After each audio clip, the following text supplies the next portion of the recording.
My child, listen to me. You were not meant to sleep through this moment. I interrupted your scroll, stirred your spirit, and sent this message straight into your atmosphere because there's something I've been waiting to show you. Tonight is not random. It's holy. What you're about to hear will not only explain why you felt the pressure, the delay, the restlessness, but it will break something open inside of you that has been locked up for far too long. So don't pause. Don't click away. Don't silence what heaven is about to shout. If you miss this, you miss me in motion. Watch this to the end, and I mean to the very last second. Because if you do, I promise you, something eternal will awaken inside of you. I will not let you sleep on your destiny. And after this you will never be the same. My beloved, before you ask why your rest is disturbed, before your heart labels this sleepless night as frustration or inconvenience, hear me clearly. I am the one who stirred the stillness. I am the one who pulled the veil of night back and stepped into your room with deliberate intent. This is not restlessness without reason. This is not punishment for something left undone. This is holy pursuit. I have chosen this moment, this breath, this exact hour, because heaven has been waiting for your spirit to become quiet enough, open enough, desperate enough to receive what I have long held in my heart for you. You are not here by chance. You are not awake because of mere anxiety or overthinking. You are awake because I have come near with revelation that could not be postponed any longer. I have watched the rhythm of your life, seen the pace of your days, and heard the whispers you offered beneath your smile. I have watched you serve others while your own soul ached in silence. And now I cannot wait another second, not because I am angry, but because my love has reached a threshold, and what I've stored in secret is pressing against the walls of time. You see, child, when my spirit hovers, it is never random. When I delay sleep, it is never without sacred intention. This divine interruption is a mercy in disguise, an answer wrapped in tension, a visitation birthed from the cry you thought I never heard. I am disrupting your night because the pace of your days has been robbing you of my whisper. The noise, the expectations, the constant demand to be okay, they've created an atmosphere where my softest words have been drowned out. But here, in the stillness of midnight, when the world slumbers and no one is demanding your strength, I move. I do not need light to enter your room. I do not need a pulpit to declare truth. I need only your attention, and I have it now. You wonder why I didn't come with thunder or flashing signs. But I know how tender your spirit is tonight, how fragile your hope has been. So I came in quiet force, mighty enough to stir your soul, gentle enough to hold your weariness. This interruption, beloved, is not me taking from you. It's me handing something over. Something eternal. Something only your midnight surrender can receive. I am not here to scold or demand. I am here to realign, to reset what fear has distorted, to awaken what despair tried to bury. This moment is sacred, and I will not waste it. I'm here, not because you're failing, but because you're ready, even if you don't feel it, even if your heart is unsure. I see the soil of your soul, and I declare it good. Tonight is not random. It is redemption. You are not being punished. You are being pursued by the very love you forgot how to pray for. I will not let you rest in ignorance. I will not allow slumber to blanket your eyes when something holy lies inches from your reach. I will not permit the comfort of routine to rob you of revelation. You've walked through so many days half awake, operating with functioning hands but a frozen heart, moving with momentum but missing my miracle. But tonight I press pause on the rhythm of sleep because your spirit is standing on the edge of something eternal. Yes, This very hour, not tomorrow, not later, not when the world approves or understands. Now, because what I've placed in front of you is no small opportunity, is no shallow decision. It is the next door in a divine sequence, strategically crafted, spiritually timed, sealed with your name, and waiting for your yes. And I cannot allow you to slumber past it. You have prayed for answers. You've begged me to reveal direction. You've cried for clarity, whispered for a word, longed for a signal that you were not wandering in circles. And now I've brought you to the threshold of revelation, but your eyes are still adjusting. Your mind still fighting to define what only your spirit can discern. So I will keep you awake, not as punishment, but as positioning. Not to torment you, but to tenderly train your attention toward the treasure I've placed within arm's reach. You don't need a new miracle, beloved, you need awakened vision. Because the miracle is already in motion. It's been quietly moving while you waited loudly. It's been growing roots beneath the surface while your faith wrestled with doubt. But now it's ready, and so are you. And yes, you may argue with me tonight. You may say, Lord, I'm tired, and I will respond, I know. You may say, I've done all I can, and I will answer, now let me do what only I can. I will not leave you wandering in confusion, but I also won't allow you to miss the moment simply because it arrived dressed differently than you expected. You keep looking for lightning and loud voices, but what I've placed in front of you has come cloaked in quiet certainty, wrapped in stillness, marked not by applause but by anointing. This is not the time for casual faith. This is the time for courageous alignment. I've placed it before you, yes, that divine assignment, that relationship I orchestrated, that calling you tried to bury beneath excuses and exhaustion. I placed it here, right here. And I'm waiting not for performance, but perception. The very thing you've asked me for is the thing you now hesitate to touch because it looks unfamiliar. But listen to me, child. Don't miss it. Don't mislabel it. Don't mistake my delivery because of its disguise. I am not giving you leftovers. I am handing you legacy. This is not a recycled opportunity. This is revelation custom designed to match your DNA, your decisions, and your destiny. And it is no longer coming. It is here. Here. In your room. In your moment. In your reach. And until your spirit awakens to this truth, I will not release you to rest. I'm drawing you out of slumber because this moment is saturated with sacred significance. And not only do I want you to see it, I want you to seize it. Your awakening is not about hyperactivity, it's about divine awareness.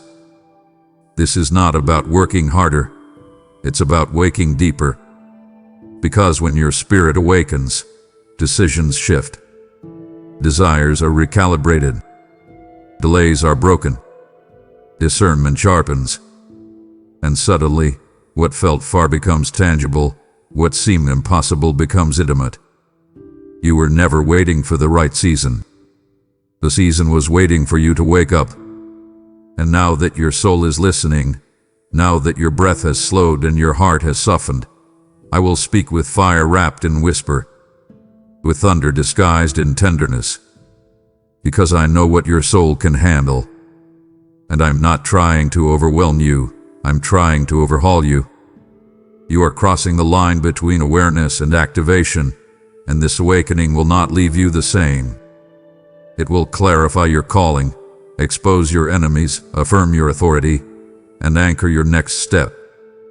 So stay alert. I'm not letting you sleep through this miracle. You've cried beneath the sun and sighed beneath the stars. You've offered me desperate prayers in the rush of morning traffic and buried your face in your hands when the moon was your only witness. You've wept with worship playing in the background and collapsed into silence when words ran dry. And I watched it all. I caught every sigh and cradled every tear like treasure. I didn't overlook your ache. I delayed my answer only until your spirit could receive it. You weren't ignored. You were being insulated, covered, guarded, protected. Because what you were crying for required timing that your emotions could not comprehend. But tonight I speak. Tonight, the heavens have unsealed a scroll with your name written in fire, and I'm reading it over your life with authority. You must hear me now, not with distracted ears or casual curiosity, but with the full focus of one who knows they're standing at the edge of an irreversible unveiling. This is not just a comfort word, child. This is a commission. This is not simply reassurance. It is realignment. The things you cried for have not been denied. They have been designed, and I'm delivering the blueprint piece by piece, breath by breath, right here in this sacred hour. Do you feel it? The atmosphere is trembling with truth. Your body is tired, but your spirit is alert. Your mind is quiet, but your soul is buzzing. That's not anxiety, it's alignment. I'm wrapping my voice around your weariness and calling you into clarity. What you begged me to explain in daylight, I'm now unveiling in darkness, because some things grow better in moonlight than under spotlights. You thought your cries were unanswered, but I was answering in silence. I was working in the walls, speaking in your sleep, moving in moments you call mundane. I didn't speak sooner because I needed your dependence to deepen. I needed your heart to stretch past performance and into posture. Because what I'm giving you now is not just instruction, it is inheritance. It's not just a word, it's your word, and it will hold you through what's coming. You cried for clarity, I'm speaking it. You begged for relief, I'm not just comforting you, I'm commissioning you. The wilderness taught you how to survive, but now my voice will teach you how to lead. You aren't just a survivor of silence, you are a student of stillness. And now, I'm graduating you into revelation that can only be received by those who didn't quit in the quiet. So don't tune me out. Don't scroll past this moment. Don't silence the spirit because the instructions don't fit your expectation. I am God. I know what you need better than you know how to ask. My voice tonight is not echoing from heaven. It's emanating from within you. I am the whisper in your wearied breath, the echo in your aching chest, the thunder beneath your trembling sigh. And what I say now, this sentence, this syllable, this sacred breath, has the power to reorder your future. Your next steps are being written as you listen. Your next chapter is forming as you yield. You didn't miss it, child. You're in the middle of it. And I will not let this night pass without making sure you hear me say this. I am here. I am speaking. And you will never be the same after this. I know this night feels like another page in your worn-out story. A familiar ache, a repeated pattern, a silence too loud to ignore. But I need you to understand something sacred right now. This night is different. This moment is not routine. It is revelation wrapped in disguise. This isn't just another evening where sleep escapes you and your thoughts spiral into exhaustion. No, this is the appointed hour, etched into heaven's eternal calendar before you ever drew your first breath. This is the divine unveiling of what I hid in plain sight, the slow reveal of a mystery I never meant to keep from you, but one I needed you to grow into. You thought you were pacing the floor in frustration, but I was positioning you for a divine confrontation, one that unlocks the eyes of your heart. You've asked me over and over, God, what am I missing? And I've whispered again and again, stay still, stay open. The hour is near. And now, beloved, the hour has arrived. You see, I often hide the holy within the ordinary. Powerful purposes disguised in plain packages. The very answer you've been crying out for has been sitting beside you, buried beneath the dust of familiarity, waiting for your eyes to shift from natural sight to spiritual vision. You've been staring straight at what I've ordained, but without revelation. It just looked like routine. That's why I've stopped your sleep tonight. Because I needed your attention uncluttered. I needed your spirit to turn its gaze from screens and schedules to something supernatural. I scheduled this disruption because there are things I've placed around you, near you, inside you, things you walk past daily, that are no longer allowed to remain hidden. Your purpose isn't pending. It's pulsing, waiting to be perceived.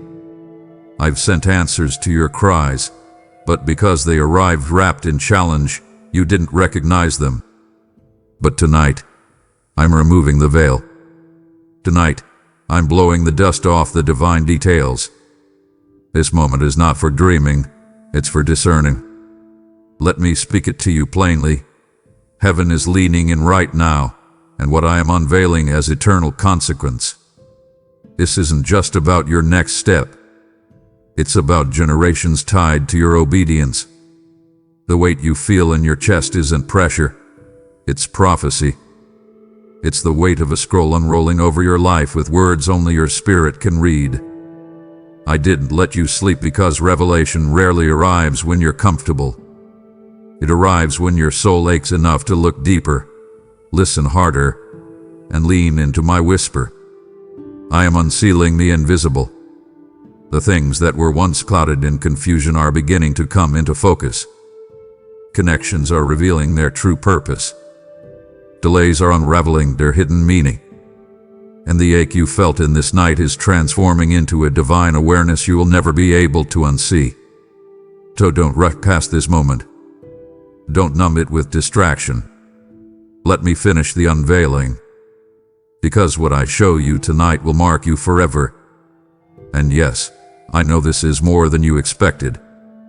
I know the intensity of this interruption has caught you off guard. But I also know the purity of your heart and the maturity of your faith. You're ready now in ways you weren't before. Ready not just to see differently, but to respond differently. This is the shift from wondering to walking, from watching to wielding. What I'm giving you is not just sight, it's strategy. Not just a glimpse, it's a divine grid. You'll begin to understand why you were placed where you are, why certain people exited without warning, why you were hidden when others were seen. All of it is connected to what I'm showing you tonight. Don't miss this moment, child. It is holy, it is heavy, and it is yours. My beloved, can you feel it? That holy unrest, that sacred agitation, that haunting awareness that something divine is stirring just beneath the surface of your soul. That's not your imagination. That's not anxiety. That's not your overworked brain playing tricks. It's me. It's my presence, unmistakable, uncontainable, unrelenting, filling every corner of your atmosphere. I stepped into your room like a wind cloaked in stillness, like fire disguised in quiet breath. I didn't knock. I didn't announce myself with trumpets or thunder. I just came. Why? Because I've always had permission. Because you invited me long ago when you whispered through tears, God, don't leave me here. Show up when I can't go on. And tonight, I've answered that whisper, not with a whisper of my own, but with the weight of my glory. That's why you can't sleep. That's why you keep shifting, pacing, feeling a pull in your chest that won't release. I'm not standing far off. I'm here. Right here. Nearer than your breath. And until you recognize my nearness, I will not lift this divine tension. Because the discomfort is proof of my presence, The stirring is the signal that revelation is near. You see, my presence carries pressure, not pressure to perform, but pressure that pushes out the unnecessary to make room for the unseen. I didn't come to overwhelm you. I came to awaken you. The thoughts that won't settle aren't chaos. They are clues. Clues that something spiritual is demanding your attention. I'm pressing on your thoughts because I'm shifting your perspective. I'm tugging at your mind because I'm lifting your eyes. You've prayed for me to show up, but when I enter a room, everything that doesn't align with my purpose begins to shake. The moment I stepped into your atmosphere, fear had to hide. Confusion lost its grip, and clarity began to rise, even if you can't fully name it yet. I didn't come to observe you. I came to overturn what's been oppressing you. And I will not allow you to drift back to sleep while your spirit is this close to breakthrough. The tension is holy. The unease is intentional. You're not unraveling. You're awakening. And I know it's intense. I know it's unlike anything you expected. But I need you to know something deeply personal. I didn't enter this space tonight to test you. I entered to trust you. Trust you with the weight of my voice. Trust you with this sacred disruption. I could have visited anyone, but I chose you. Not because you're perfect, but because your posture has remained open even when your hope was fragile. I saw you push through the exhaustion to whisper my name. I watched you lay down distractions just to make room for a flicker of my voice. And now I've responded. Not with ideas or concepts, but with myself. I've brought you a presence that will mark you forever. Your room is no longer just a space for rest. It is now a temple. A thin place where heaven meets earth. Where questions collide with answers. Where fear bows to fire. Where I, your Father, your King, your God, speak face to face with my beloved child. So be still. Don't resist the weight. Lean into the holy disturbance. Because I'm not done speaking. I'm just getting started. I have whispered into your weakness. I have sung softly into your sleepless nights, hoping you would recognize my voice in the hush of your heartbreak. I leaned in close when your tears made your pillow holy. I spoke tenderly, gently, slowly, because I saw how fragile your hope had become. You were bruised but breathing, weary but still waiting. And I respected your tenderness. I never forced revelation when your heart wasn't ready to hold it. I didn't break through the silence prematurely. I chose to wait for you. I watched over you like a night watchman, guarding your process. But now the weight of time has met the roar of my purpose, and I cannot whisper anymore. My voice must thunder through the veil that delay has draped over your destiny. You've waited long enough. You've held back, second-guessed, played small, deferred decisions because you weren't sure if it was me. But this cannot wait for morning. The alignment is too divine. The convergence too perfect. The moment too sacred to sleep through. You've interpreted my stillness as postponement. But what you didn't see was how I was stirring everything behind the scenes. I was moving mountains in silence, orchestrating outcomes in the shadows. I let things appear stagnant so that pride wouldn't follow the process. I let people misjudge your delay so that when this door opens, only I can receive the glory.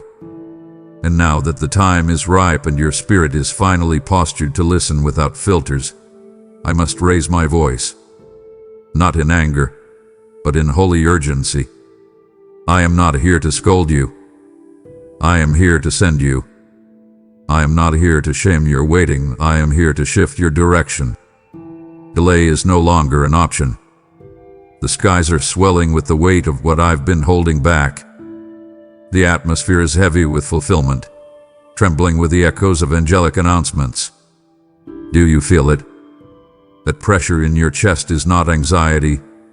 It's acceleration. That sense of urgency is not irrational. It's invitation. I am not speaking for your comfort tonight. I am speaking for your calling. You have grown familiar with the fog, but I am clearing it. You become accustomed to uncertainty, but I am replacing it with undeniable clarity. You've whispered to me, God, if you really want me to move, make it clear. This is that moment. This is clarity. This is confirmation. This is your commission. The thunder you feel in your chest is not fear. It is me breaking through every mental limitation and emotional hesitation that's held you hostage. I've waited long enough to watch you tiptoe around your calling. I've been patient while you settled for crumbs, and tonight, I flip the table and thunder through the lies that told you not yet, when I had already declared now. You don't need another prophetic word. You need to believe the ones I've already given you. The delay was never my denial. It was me waiting for your courage to catch up to your calling. And now the clock has struck. The moment is moving, and I will not whisper anymore. I will thunder until your yes is louder than your fear. So, child, hear me clearly. Do not wait until sunrise. Don't postpone the pull you feel right now. I'll move tomorrow. I'm moving now. Your delay would delay others. Your postponement would pause a plan I prepared with divine precision. So rise in the middle of this night. Receive the revelation being thundered into your soul. Stand in the roar of this moment and let it wash away your what-ifs, your not-yets, your maybes. I am not giving you time to think your way out of it. I am commanding your spirit to leap into it. What you've waited years for is knocking. And this knock doesn't come twice. I have not chosen the crowd for this moment. I have chosen you. Not because you were the loudest. Not because you were the strongest. But because when others closed their eyes and turned their backs, you kept your heart open, even when it hurt. When others fell into the comfort of sleep, I watched you stare at the ceiling with questions too heavy to carry into dreams. And so I came. Quiet, gentle, deliberate. Because there are secrets I only reveal in the solitude of the sacred. I've pulled you aside tonight, not as punishment but as privilege. Not everyone can carry what I am about to place in your spirit. Not everyone has paid the price to hear what only the closest hear. You have been marked not by popularity but by proximity. And tonight, that proximity becomes your gateway into revelation that will not be released to the masses. You've always felt like the one on the edge, close enough to see others celebrated, but far enough to wonder if I saw you at all. But I did. I always have. I saw your silent sacrifices, your hidden obedience, the way you laid down your will when no one was looking. That's why I'm here now. Because secrets are entrusted, not shouted. The kind of truth I'm about to give you is too precious to be cast before noisy opinions or shallow applause. I needed this silence. I needed this night. I needed your full attention without the weight of performance. What I'm whispering is not a riddle, it's a roadmap.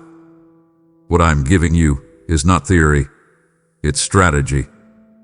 Heaven has blueprints with your name, and I've waited until this moment to roll them out, piece by piece, vision by vision, instruction by instruction.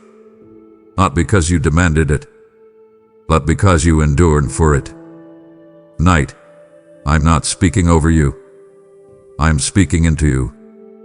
Deep into the parts of your soul that have gone unspoken for too long.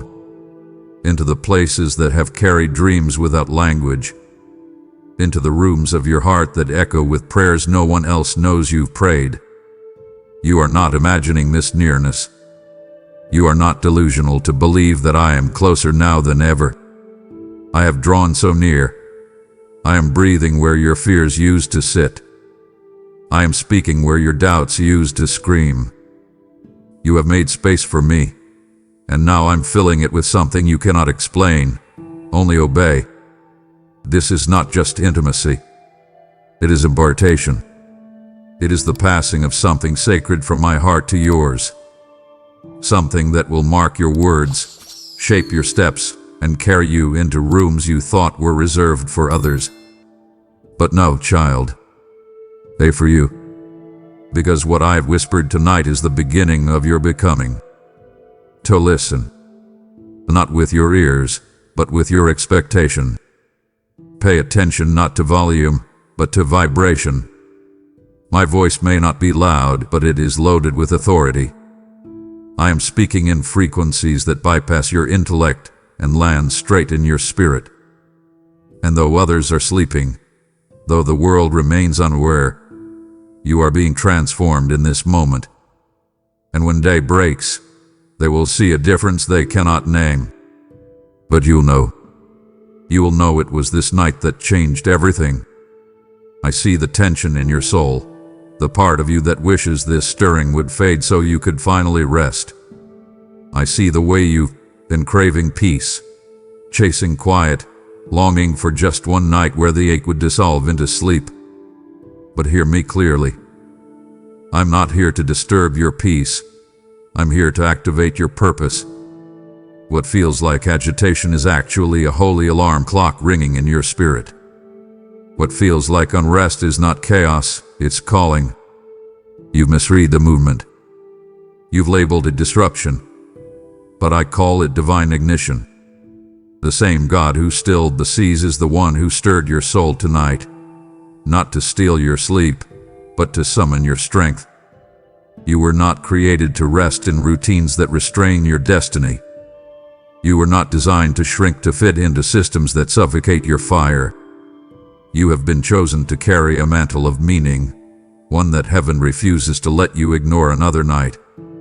This activation doesn't come with fanfare or applause.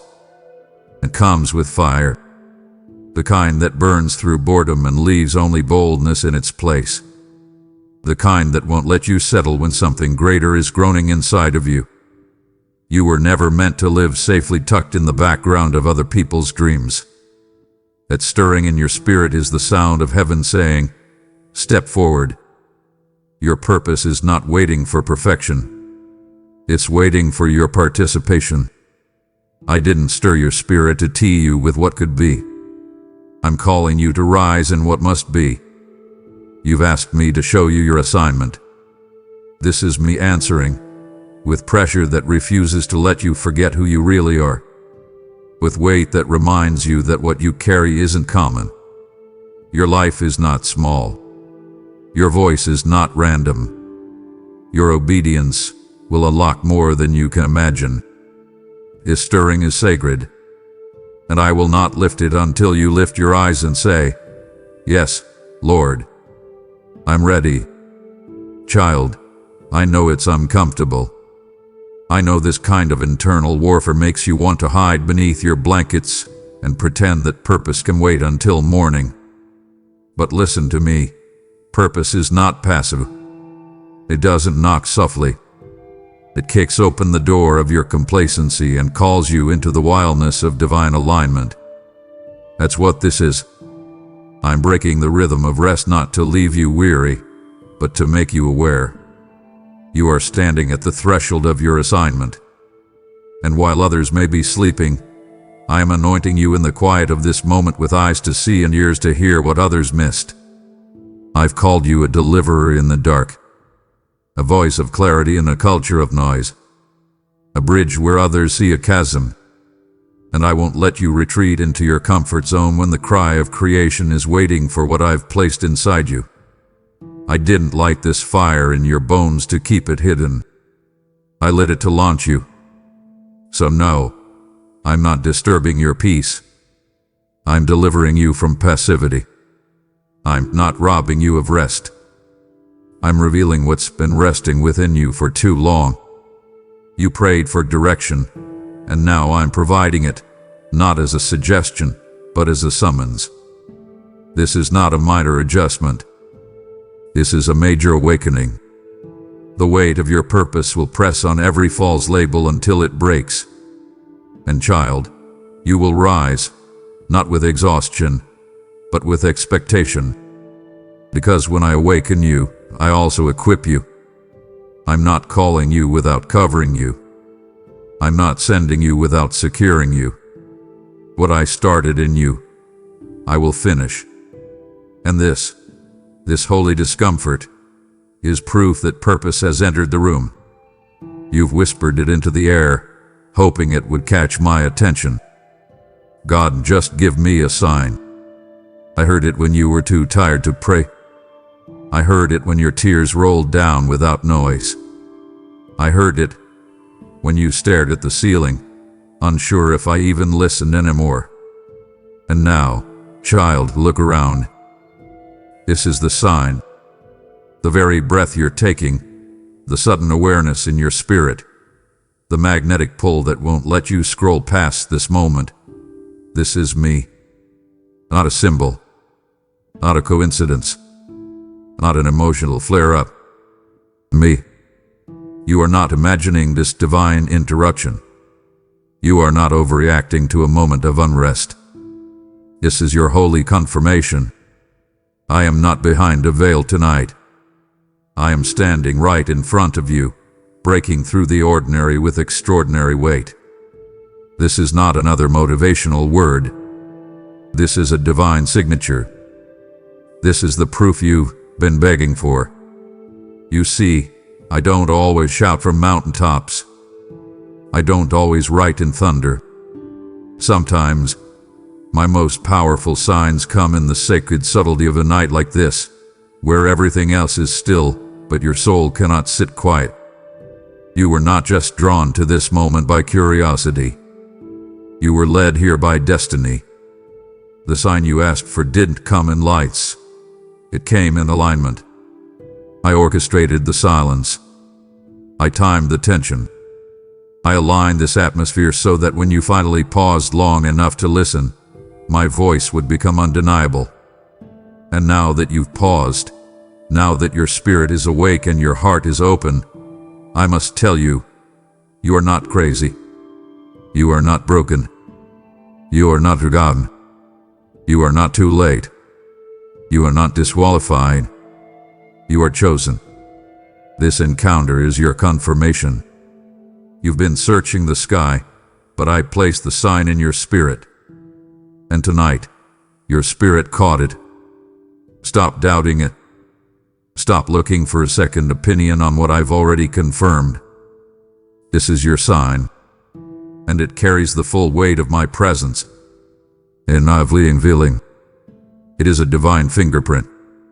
I touched your spirit and everything inside you responded, even before your mind could catch up.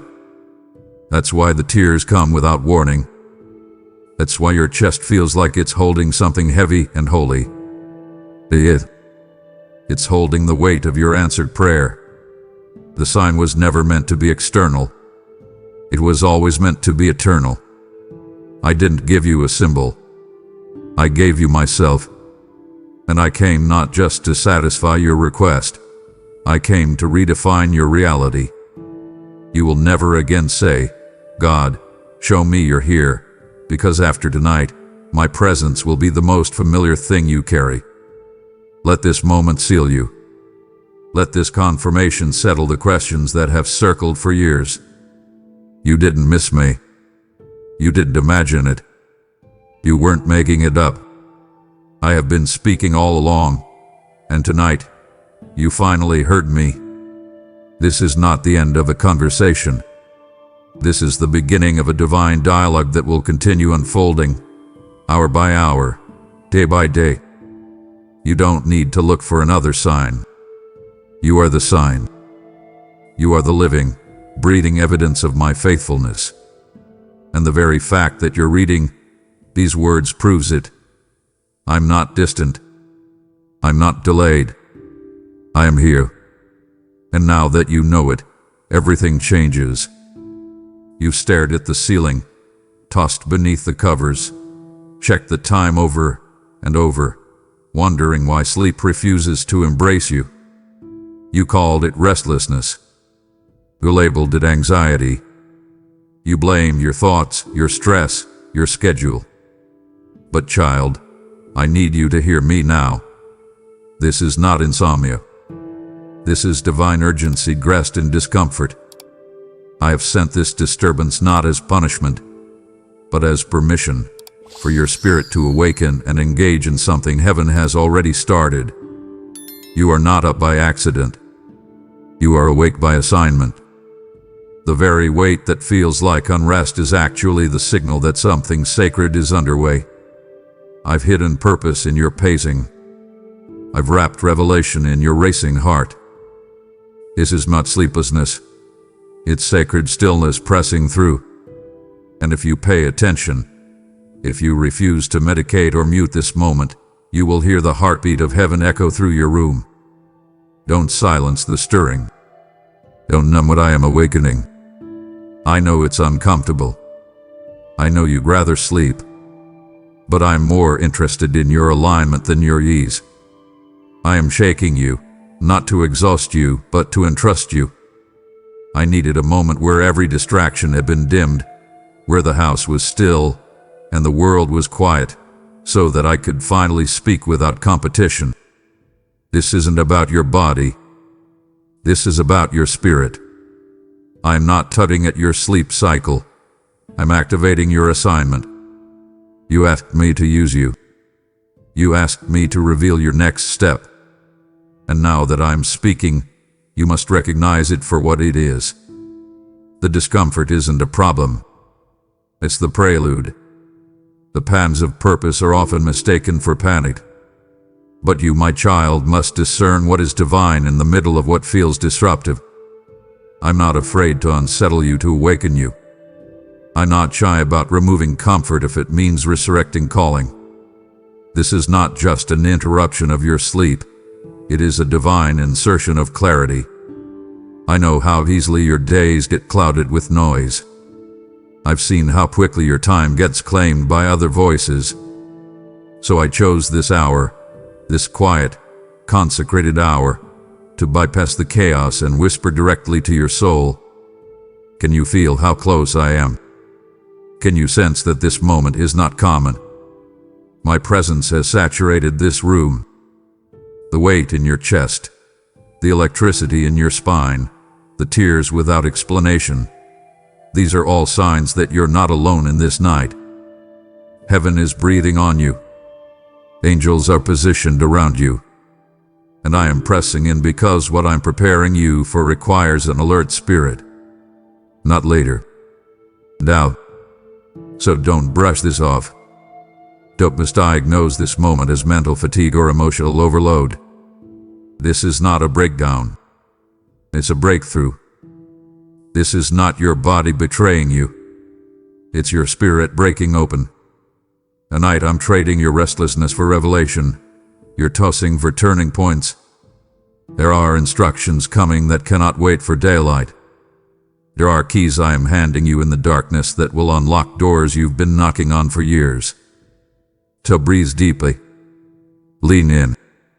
You're not up because something is wrong. You're up because something holy is happening. And I will not stop speaking until your spirit hears what I've waited eternity to say. You've moved through your days like a dream you couldn't wake from, awake, but not alive. Functioning but not fully feeling. There's been a numbness you couldn't explain. A haze that made even simple moments feel heavy. You showed up but you didn't shine. You smiled, but the light never quite reached your eyes. You've been walking half awake, present in body, but not in spirit. And I've seen it all. I've watched your heart flicker beneath layers of exhaustion and disappointment. I've seen you go through the motions because you didn't know what else to do. But now, something different is happening. Now, your soul is beginning to stir. The fog is lifting. The ache is turning into awareness. That silent nudge you feel, the one that won't leave you alone, is not your imagination. It's truth knocking. Yes, and child, truth is knocking. not gently but boldly, not with shame but with awakening. I'm knocking on the doors of your understanding, calling your soul to attention. A more drifting, a more detachment, a more sleepwalking through sacred moments. I am waking you because it's time. It's time to feel again. It's time to hope again. It's time to live with holy awareness of who you are and what I've placed inside of you. You were never meant to survive with half your heart. You were never designed to function in fragments. I created you to move in power and presence, but that requires full awareness. It requires a soul that answers when truth knocks. And truth is not knocking to hurt you, it's knocking to heal you. Because you've buried things, haven't you? Dreams you convinced yourself were too far gone. Desires you pushed into silence because they didn't come fast enough. I know the places where you stopped believing. I know the prayers you stopped praying. And now I've come, not to judge but to jolt, to shake your soul awake so that you realize there is still more. More to receive. More to become. More to release. The truth I am revealing will not harm you. It will heal you. It will pull you out of survival and place you back into surrender. It will peel away the layers of pretense and get to the root of who you really are. Because underneath the numbness, underneath the exhaustion, underneath the disappointment, you're still mine. And you're still called. And so I'm knocking, not because you forgot me, but because you've forgotten you. Forgotten the fire. Forgotten the freedom. Forgotten the fullness of what it means to walk with me with wide-awake wonder. I won't let you forget any longer. Tonight is your reckoning. Your restoration. Your return. The knocking won't stop until you open. Until you rise from the fog and say, "Speak, Lord, I'm listening." This is the hour of holy confrontation and tender recalibration.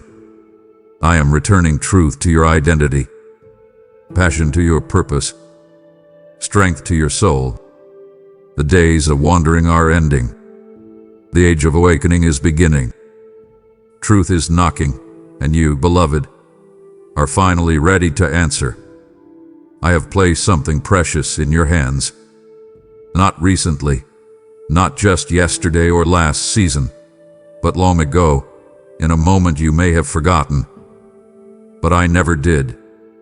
It was a seed of destiny, a divine deposit, a gift carrying my fingerprints and your name. You didn't ask for it, but I entrusted it to you because I saw your capacity to carry greatness even when others only saw your wounds. And you received it, at first with joy, then with confusion, and eventually with hesitation. Life began to press hard against your spirit. Disappointment dulled your wonder. Delay distorted your belief. Fear whispered louder than faith. And somewhere in the quiet drifting, that gift, my gift, fell asleep in your hands. Not because you were careless, but because you were tired. You thought maybe it wasn't time, maybe it wasn't yours, maybe you heard me wrong. But tonight, I've come into your night to breathe resurrection into what has long been dormant. I am not condemning you for the sleep. I am not angry that you let it rest. I understand the weight you've carried, the way you've pushed through seasons where your strength was barely enough for survival. But now, my beloved, survival is no longer the assignment. Resurrection is. I am touching that forgotten thing in your spirit, the book you stopped writing, the vision you stopped casting, the song you stopped singing, the calling you stopped believing in. The mantle is still there. The oil is still fresh. The anointing has not expired. I am speaking into the soil of your past and calling forth what you buried too soon. The enemy tried to convince you it was over. But I never said that. I never canceled the mission. I simply waited for the moment when your heart could hope again. And that moment is now. I'm breathing on dry bones. I'm reviving the flame you thought had died out. Tonight is not about regret. It is about revival. You feel it stirring. That ache in your chest, that gentle quake in your soul. It's not nostalgia. It's not emotionalism. It's resurrection power awakening purpose. I'm commanding what once lived in the shadows to come into the light. That gift you've held inside, unsure of its value, I'm confirming it. It was never just a talent. It was a tool, a kingdom instrument, a divine assignment. And now I'm pulling it from the depths of delay into the clarity of now.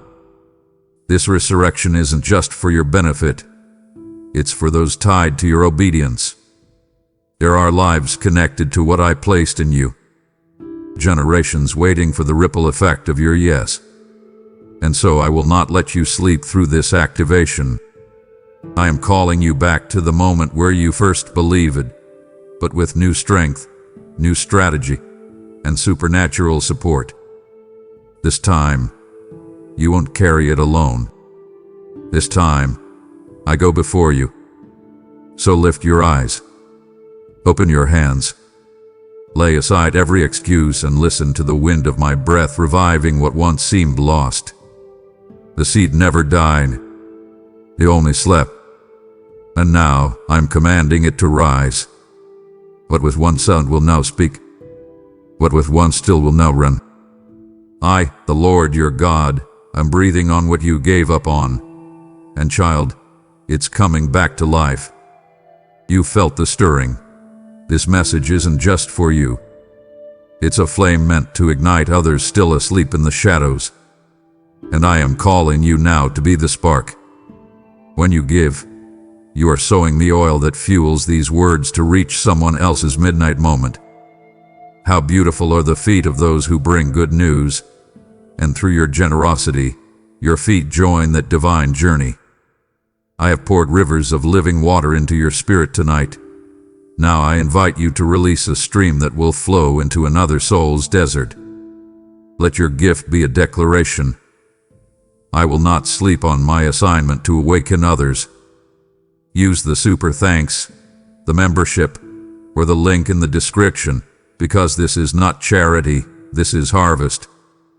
Give now, and I will multiply it. Press it down, shake it together, and pour it back into your life with favor you didn't see coming. Act now. Your obedience is the gateway to someone else's awakening. You've been so hard on yourself. You've carried shame like armor, hoping it would protect you from further pain. You've recounted your wrong turns, your missteps, your failed attempts, and somewhere along the way, you began to believe a lie, that what you're walking through now is punishment. But child, listen to me. This is not punishment. This is preparation. I am not the God who hovers over you with a tally of failures. I am the God who stoops low to lift you into future miracles. You think this season is discipline for your disobedience, but I say to you, it is positioning for divine outpouring. The pressure you feel is not judgment. It is shaping.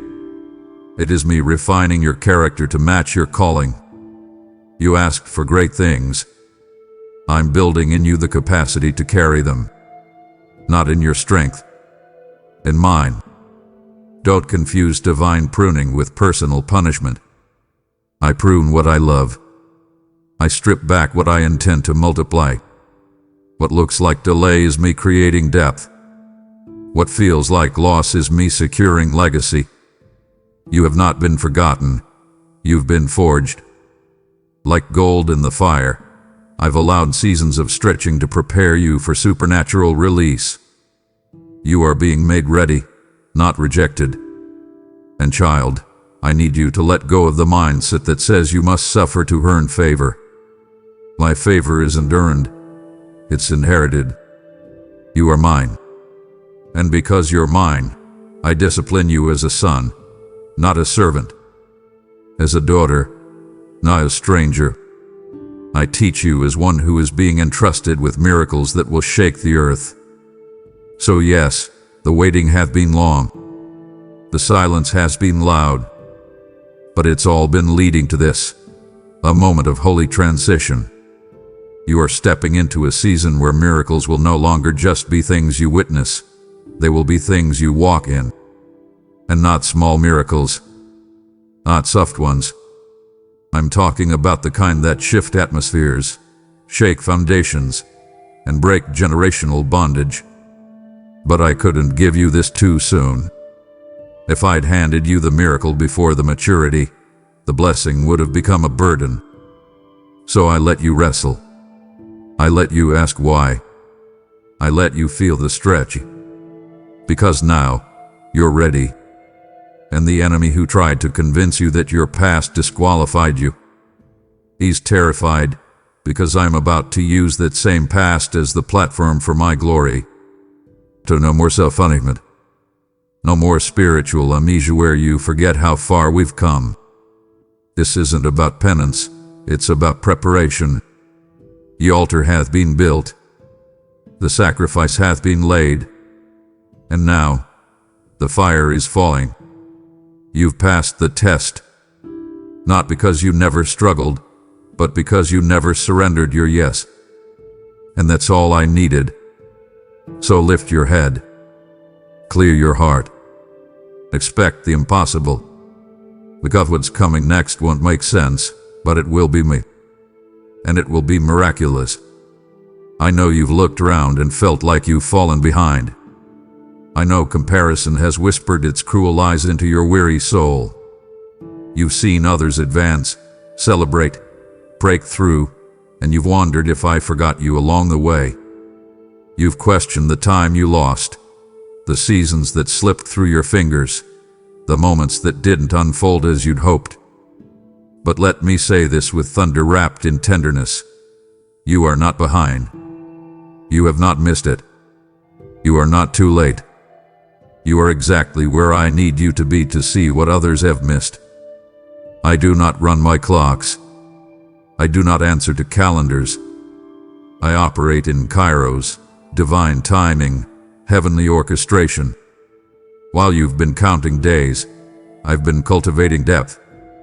While you were watching the world race ahead, I was rooting you in truth that cannot be shaken. I was teaching you to walk not in haste, but in holiness. You see, I've hidden you for a reason. I place you in obscurity not to punish you, but to prepare you. You thought you were delayed, but you were developed. You believed you were disqualified, but I was actually qualifying you through things no one else saw. While others ran toward platforms, I brought you to the secret place. While they sought applause, I taught you how to discern my whisper. And now, because you stayed, because you trusted me in silence, because you didn't give up when the timeline didn't make sense, you are in position to see what others have walked right past. You will hear what others have tuned out. You will discern what others dismissed. Because you let me slow you down, I can now speed you up in ways that defy logic. There's an acceleration coming, not of man's doing, but mine. And when it comes, you will know it was worth every moment of perceived delay. Child, I need you to release the idea that you've wasted time. Nothing is wasted in my hands. Not your tears. Not your detours. Not even your doubts. I have harvested every moment and woven it into a tapestry that will testify of my glory. You're not late. You're on schedule. Not according to the world's pace, but according to my plan. I let you linger in places that felt slow because I was giving you sight that only grows in stillness. What I'm about to show you, what I'm about to entrust to you, requires vision unclouded by hurry. And now, your eyes are ready. Your ears are tuned. Your spirit is awake. So lift your head, child. Wipe the shame from your shoulders. You are right where I need you to be. And what's coming next will make sense of every moment you thought was wasted. So when the enemy tries to taunt you with timelines, when he tells you you're too late or too old or too far gone, Shut him down with truth. Tell him, I am on God's clock, not man's. Tell him, my delay was my development. Tell him I was hidden, not forgotten. Because heaven doesn't rush masterpieces, and you, beloved, are my masterpiece. Every brushstroke of your life has purpose. Every second of your story is sacred. And I will finish what I started, right on time. Let me speak directly into the lie that has been tormenting your mind for far too long. The idea that you are being overlooked. That everyone else is being seen, chosen, celebrated, elevated, while you remain in the background, unnoticed, untouched, uninvited. You scrolled through their blessings and wondered if I skipped over your name. You've watched doors open for others while yours seemed locked tight. But tonight, I pull back the curtain and expose the truth. You are not being overlooked. You are being handpicked. There is a difference, a sacred distinction. To be handpicked means I have chosen you deliberately, intimately, intentionally. Not as an afterthought, but as a first choice. I didn't pass by you. I paused over you. I examined your heart. I studied your tears.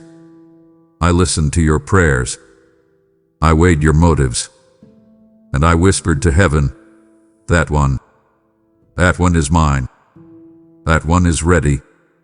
You see, child, I don't select by popularity. I don't anoint by applause. I choose based on what men cannot see, the heart. And your heart, even in its brokenness, has remained tender toward me. That's what drew me to you. That's what makes you usable. While others polished their image, you poured out your pain. While others performed, you persevered. And now, in the stillness of this night, I am marking you, not for display, but for destiny. This handpicking isn't for public recognition. It's for heaven's release. I've carved out a place for you, a space only you can fill. And I will not allow you to believe the lie that you are invisible. I see you. I have always seen you. When no one clapped, I clapped. When no one noticed, I leaned in. And now, the hand of the Almighty is resting on your shoulder, anointing you for what comes next. Being handpicked doesn't mean it comes easy, it means it comes with weight. You felt that weight lately, haven't you? The pressure, the stretching, the sudden sensitivity in your spirit. That's not heaviness, it's holiness. It's the evidence that I'm preparing you for something bigger than you imagined. I've been carving out space in you, because what I'm about to pour into you would have crushed the old wineskin. I didn't handpick you just to place you. I picked you to carry something. A word, a fire, an anointing, a breakthrough. Your life is not a random collection of events. It is a vessel for divine impact. And tonight, I mark you again, not as one left behind, but as one set apart. So hold your head high, not in arrogance but in awareness. Walk not as one waiting to be noticed, but as one already chosen. You don't have to fight for a spotlight when you've been handpicked by the light of the world. And when the day breaks and nothing looks different yet, believe me still.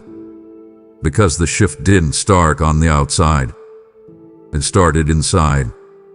You are not waiting to be seen. You are walking with my seal upon you. And that seal will speak louder than words in the days to come. So rest, not in sleep, but in security. I have picked you, and I do not change my mind. I know you've questioned it. Why does it always seem harder for you? Why do battles find you even when you're trying to stand in peace? Why does the weight seem heavier? The warfare more intense, the resistance so unrelenting? And I will answer you with divine clarity. You were born to break what others bowed to. You were born to disrupt demonic patterns, to tear down ancient altars, to shatter generational chains that have lingered far too long in your bloodline. You are not just fighting for your future. You are breaking through for others who never had the courage to rise. The reason hell has tried so violently to silence you is because your voice carries authority. The reason you've felt fire on every side is because your life is prophetic. You don't just carry peace, you carry a war cry. And tonight, I declare over you, the war ends in wisdom. The pain ends in strategy. What others settled for, you refused. What others called normal, you called not enough. That's because I placed within you a seed of divine rebellion, not against me but against the darkness. You were never created to comply with curses. You were created to confront them. I designed you with a divine intolerance for bondage. That's why mediocrity never satisfied you. That's why surface-level living left you restless. You carry in your spirit the blueprint for breakthrough, and now I'm unfolding it before you. The battle was never to destroy you. It was to develop you. And tonight, I'm handing you the strategy to turn every wound into a weapon, every scar into a sword, every tear into oil for the journey ahead. I am giving you insight to dismantle what has tormented your lineage for generations. This is not just about survival. It's about territory. I didn't let you sleep tonight because I needed to speak what can't be whispered in the noise of the day. I needed to deliver instruction that will arm you for what's next. I am revealing the root of resistance you've been feeling. I'm naming the strongholds. I'm equipping you to build altars where others built walls. This is the night I give you blueprints from the throne room, strategic insight you couldn't Google, clarity that doesn't come from man, fire that no system can extinguish. You will not fight blindly anymore. You will war with wisdom. You will move with revelation. You will no longer just react. You will respond as one seated in authority. You've been in the trenches, but now I call you to the tower. I lift your eyes so you can see from heaven's perspective. And once you've seen this way, you'll never unsee it. So stand tall. Wipe the battle weariness from your brow. You are not losing. You are learning. And what you learn tonight will shake the gates of hell. You are the first in your bloodline to break through. And because of that, the attack was fierce. But now, the shift is here. I'm not just sending angels to fight for you. I'm awakening the warrior in you. The fire on your life isn't a threat. It's proof that you are chosen to change everything. There are moments when prayers are planted, and the heavens wait. Wait for alignment. Wait for obedience. Wait for the atmosphere to be ready. I am patient, yes. I wait with wisdom. I withhold only to build what is unshakable. But hear me now. There is also a moment when heaven stops waiting and starts moving. When the dam breaks. When the delay lifts. When the unseen hands of angels begin to race across your timeline. That moment is now. I will not let you sleep tonight because what I've orchestrated cannot be postponed. What I've initiated in the Spirit has already begun to touch the earth. You asked me when, God. And I tell you, this is the when. This is the now. This is the divine intersection where suddenly collides with preparedness. You didn't see all the things I set in motion. You didn't see the doors I told to start opening, the people I whispered to on your behalf, the alignments I initiated while you were still doubting. But now, you'll begin to see the ripple. What once was delayed is now being deployed. I am moving with power, not just in ideas, but in manifestations. This is no longer a prophetic promise waiting in the clouds. This is a move of God arriving on the earth. And it begins with you. That's why the urgency has intensified. That's why your spirit feels stretched. Because heaven is no longer waiting, It's walking into your reality. And child, when I move like this, nothing can stop it. Oh demon, no delay, no decision of man. I have spoken, and it is so. You thought the silence meant I was absent, but I was building in the silence. I was preparing the ground, and now the clouds are heavy with the answers to your obedience. I am sending what was once blocked. I'm opening what was once loved. I am moving people, money, strategy, healing, whatever is required for the promise to become substance. You must stay alert. Stay postured. Stay ready. Because this move won't feel like a trickle. It will come like a flood. Sudden emails. Unexpected calls. Divine conversations. Strategic encounters. Don't chalk it up to coincidence. Recognize the movement. Don't treat it as chance. Treat it as the charge from heaven you've been waiting for. This moment is holy. It's not hype. It's harvest. What you grinded for, vested for, waited for is here. Heaven is not coming. Heaven is happening. So get ready. I've sounded the alarm. I've dispatched what was detained. I have declared, no more delay. And what I've spoken cannot be unsaid. You're not imagining. This acceleration is real, and it's yours. Walk in it with reverence. Move in it with boldness. You've been still long enough. Now it's time to run with the wind. I have watched the exhaustion wear heavy upon your shoulders, felt the numbing cold of routine climb into your days and nights. I've seen you go through the motions, lifelessly performing tasks that once carried the heartbeat of purpose. I see how tired you are, not just physically, but spiritually. You've carried the weight of disappointment, the ache of unmet expectation, the frustration of unanswered prayers. And it burdens me to watch, but not to abandon you. No, because I also see something more. I see a flame that never went out.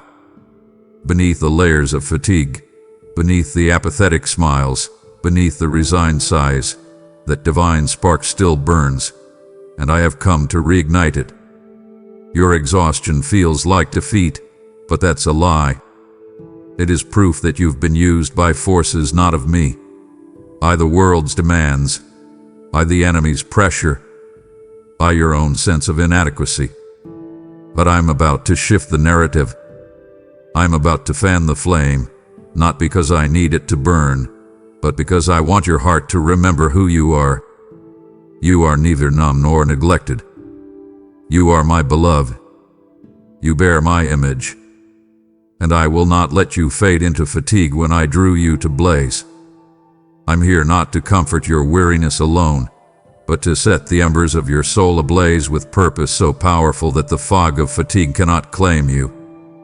The fire that has whispered in your spirit is igniting now. In your weakness, divine strength is rising. Yes, I know how easily fatigue can feel permanent, but it is only temporary.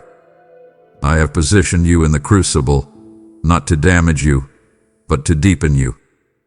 So tonight, do not mistake grief for God's distance. Do not confuse disarray with my disregard. I am near.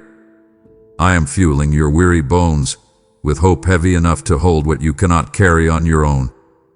I am reviving what you thought was dead. Passion that slumbers is meeting its revival.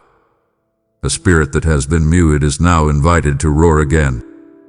I have not forgotten the first day you opened your heart to me, the day when your dreams burned so brightly they scared you. That dream has not left you, is you, and I will not rest until you rediscover it. So breathe deep, child, not to rest in apathy, but to receive my fire. Let my words be the breath that fans your faint flame into a firestorm. Let this night mark the turning point, not of launching but of relaunching your spirit into calling. I've seen despair, yes, But deeper still, I've seen the unquenchable spark of destiny that's breathing under the exhaustion. That spark is calling your name now. And because of it, you cannot sleep. Not because I'm punishing you, but because something holy is calling you awake. My beloved, when the darkness presses in and the night feels hollow, it's easy to believe there is emptiness, silence where there once was direction, space when there once was purpose. But let me tell you, this night is not empty. It is saturated. It's rich with instruction that transcends lectures. It's brimming with purpose that will push you past what you believed was possible. It is drenched in destiny so deep and real that even as you tremble, you are stepping into what has always been meant for you. I am here tonight pouring wisdom into your spirit, infusing your sense of being with the energy to move in alignment with the plan I've written in heaven. When you feel hollow, that's not an ending. It's my invitation. I do my best work in the voids where the world writes you off, because those moments prove you are my canvas, empty enough for me to paint my masterpiece. Do not fear the silence or the stillness. They are not signs of abandonment. They are the hush before revelation. Listen. Pay attention. Feel the vibration of purpose under the quiet, because I'm speaking in undertones that demand attentiveness. I'm releasing a frequency that only souls align with destiny hear, souls like yours, chosen for such a time as this. This is not random. This is where I've been working behind the scenes, even when you doubted the direction. There is instruction in the tremor of your chest. There is purpose in the pressure of your questions. There is destiny in your unmapped dreams. I am unloading revelation into your heart that will outlast your doubts, outshine yesterday's failures, outrun tomorrow's uncertainties. You will carry this instruction into your waking hours, into your decisions, into your daily steps. And you will move not by impulse, not by production, but by identity. Let this moment, this sacred, unsettling, stirring moment, segue you into the divine calling waiting for your obedience. Because the instruction isn't just for clarity, it's for clarion. A call to clarity, to courage, to calling. Child, do not shrink from the weight of this night. Let it saturate you. Let it align your soul with heaven's heartbeat. Let it anchor your purpose deeply into the foundation of destiny. This night is not wasted. It is not void. It is vivid. It's drenched with instruction that cannot be learned in daylight. It's soaked with purpose that cannot be gained through ease. And it is aligned with destiny that not even time can intercept. This is your hour of holy rendezvous. Open the doors of your heart to what I am giving you. Receive it, believe it, walk in it. For this night is yours, and in it, your destiny wakes. I know the weight you're carrying feels overwhelming. That heaviness pressing on your chest, the pressure that won't let you breathe freely, it's easy to mislabel it as stress, anxiety, or spiritual fatigue. But hear me now, this heaviness is not your burden, it's the weight of destiny. The heaviness you feel is not about holding you back, it's about giving birth to what I'm birthing through you. You are in labor, not of physical pain, but of spiritual fulfillment. The contractions you've been experiencing are not signs of breaking. You are birthing a breakthrough. You were never made for comfort. You were made for calling. But very few understand that destiny comes with weight. Angels align around birthing places. Strategy stirs in those moments when heaven begins to move in human timelines. The very pressure you fear is the sign that what's within you is ready to be released. I didn't allow that heaviness to crush you, but to crucify what's kept you from your calling. You are not being crushed. You are being crafted. What you feel isn't weakness. It's the precursor to your greatest strength. What you sense isn't delay. It's development. You carry treasures that were never meant to rest lightly upon you. I've loaded your soul with gold, And tonight, I'm helping you bear it. This isn't about punishment. It's about planting. When seeds break, they become life. When soul fractures, it releases purpose. That pressure you feel is not the enemy. It's entrusted by me. I'm birthing resilience in your spirit. I'm breaking the shell around the calling I've placed inside you. You prayed for more.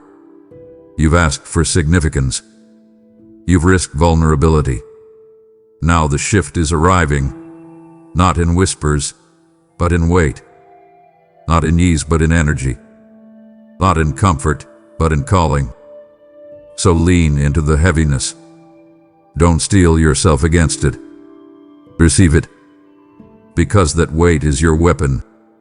And when it fully emerges, it will carry more power, more influence, more impact than your moments of rest ever have.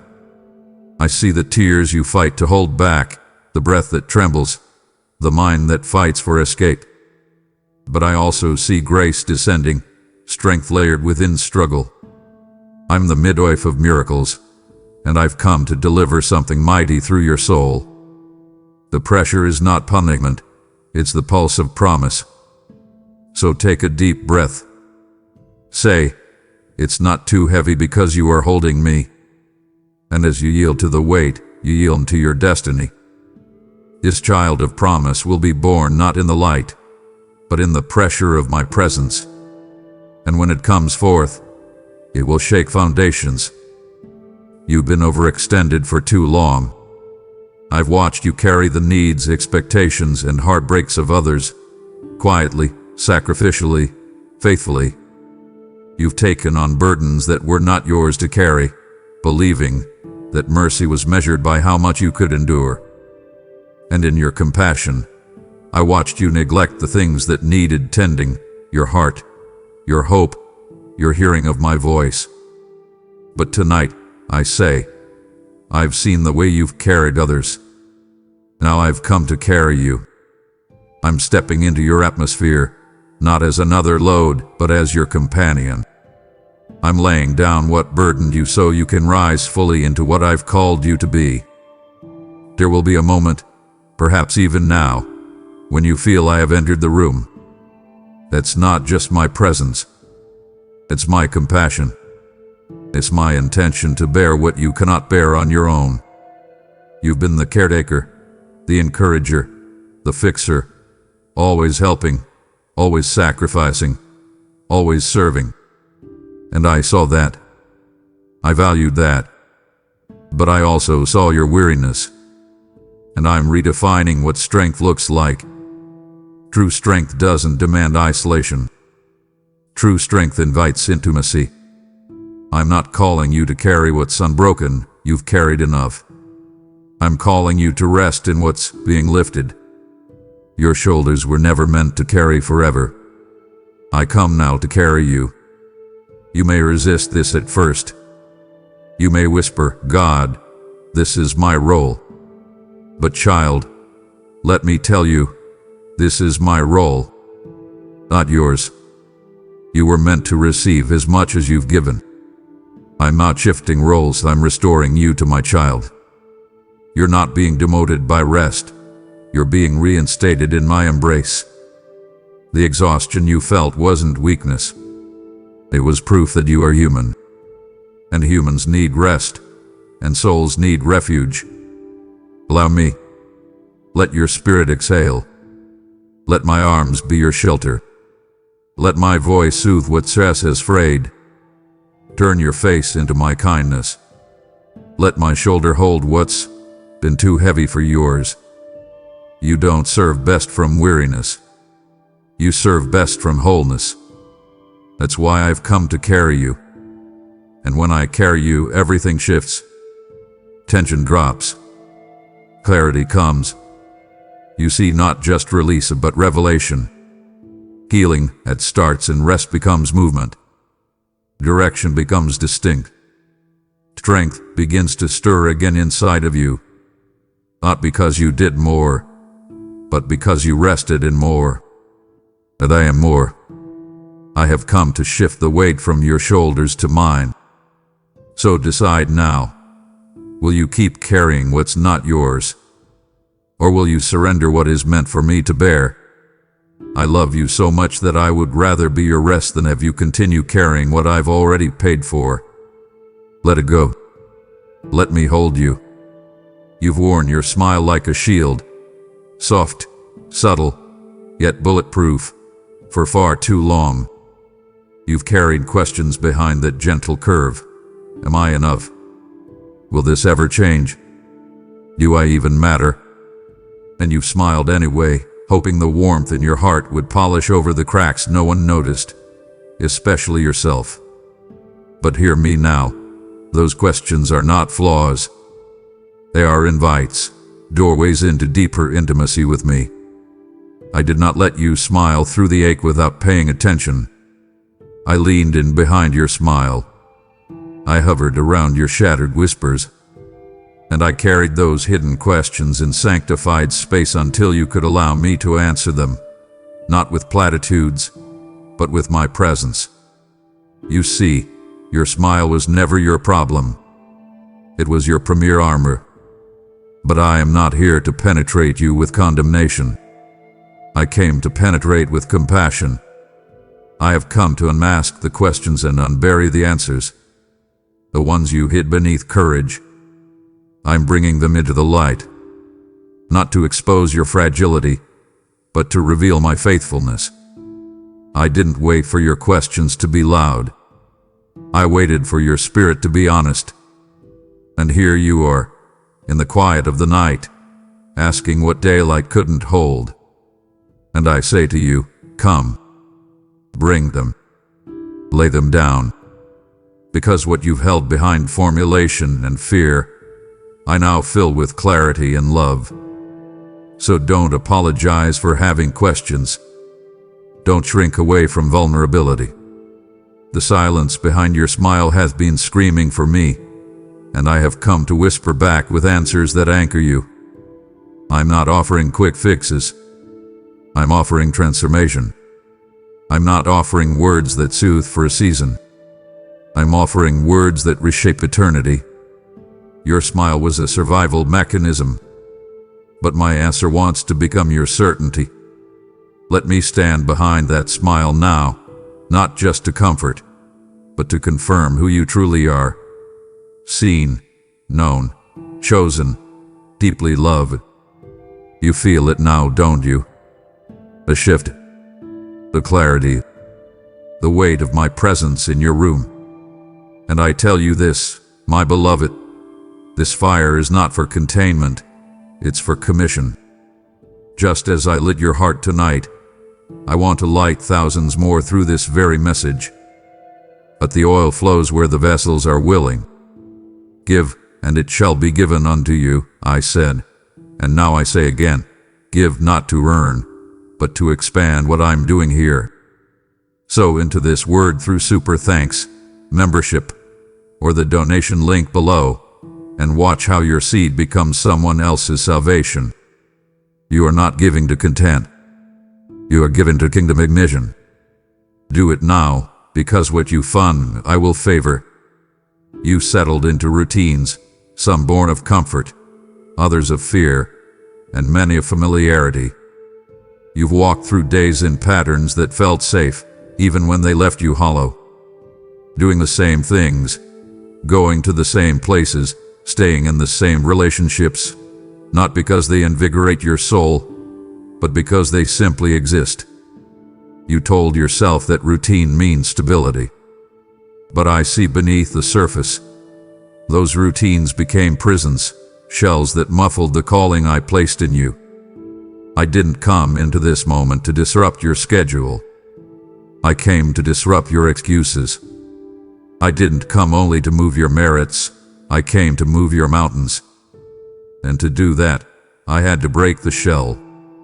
You might feel disoriented, as though the compass of your comfort has melted, as though the safe has been unlocked and the secure has been stripped. And that's exactly what I intended, not to punish you but to liberate you. That shell was making you small, It was holding your calling hostage. My divine destruction is not to push you off course, but to push you into the path where your purpose meets its power. I'm not just breaking your routine. I'm breaking chains.